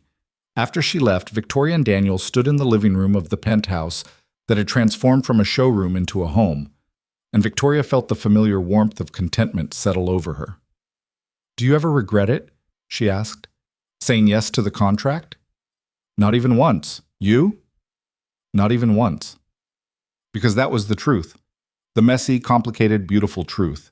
They'd started with a lie and built something real. They'd faked a marriage until it became the most genuine thing in either of their lives. They'd signed a contract with an expiration date and created a love that would last forever. Some people would say it was impossible, that you couldn't buy love or fake your way into a family, that emotional connection required spontaneity and chemistry and all the intangible things that couldn't be negotiated or controlled. Those people would be right, mostly. You couldn't buy love, couldn't fake it, couldn't force it into existence through contracts or money or desperation, but you could create the conditions for it to grow. You could show up day after day, even when it was hard. You could choose vulnerability over safety. You could learn to love by loving. You could stumble into a family by pretending to be one until the pretending became real. Victoria had learned that love wasn't the liability she'd thought it was. It was the only thing worth the risk. The only investment that paid dividends in ways spreadsheets couldn't measure and contracts couldn't capture. Years later, when Sophie graduated high school and left for college, Victoria would stand in her empty bedroom and remember the terrified 7-year-old who'd asked if she was really going to be her mom. She'd remember saying yes without fully understanding what that meant. She'd remember the journey from contract to commitment, from performance to truth. Daniel found her there, tears streaming down her face. "She's really gone," Victoria said. "Just to college. She'll be back for holidays." "I know, but our baby is grown up. When did that happen?" "Somewhere between heart surgery and now." Daniel wrapped his arms around her. "We did good, though. Look at her. She's strong and smart and brave and kind. She gets all of that from you. She gets the smart part from you and the stubborn part. Definitely the stubborn part." Victoria laughed through her tears. "Fair." They stood in Sophie's room, holding each other, mourning the end of one chapter while knowing another was beginning. Because that was parenthood. A series of beautiful goodbyes disguised as accomplishments. But Sophie would always be theirs. Their daughter. Their miracle. The child who'd been part of a contract and became the heart of their family. The penthouse felt too quiet without her, but it was still full. Full of memories and love and the evidence of a life well lived. Victoria's expensive furniture now shared space with Daniel's practical additions. The walls held family photos spanning years. Sophie's school pictures, family vacations, random Tuesday evenings that had seemed ordinary at the time but became precious in retrospect. The contract that started everything was long gone, burned to ash years ago. But what it created remained. A family built not on biology or destiny, but on choice, on showing up, on loving even when it was scary. Especially when it was scary. Because in the end, that was what Victoria had learned. That love required courage. That family was a verb, not a noun. That the things worth having couldn't be controlled or planned or bought. They could only be chosen, day after day, moment by moment, until the choosing became as natural as breathing. She'd started with a contract and ended with a love story. Not the kind that made sense on paper, but the kind that was real. And real, Victoria had learned, was better than perfect. Real was messy and complicated and sometimes terrifying. Real was Sophie's laughter filling the penthouse, Daniel's terrible jokes at exactly the wrong time, family dinners that never went according to plan. Real was choosing each other, over and over, until choosing became loving and loving became living. That was the lesson her father had wanted her to learn. Not how to execute a transaction or maintain control or win at any cost, but how to be human, how to let people in. How to build something that mattered more than money or power or carefully maintained perfection. She'd learned it the hard way, through a contract she'd tried to manipulate and a family she'd accidentally created. But she'd learned it. And that, in the end, was everything.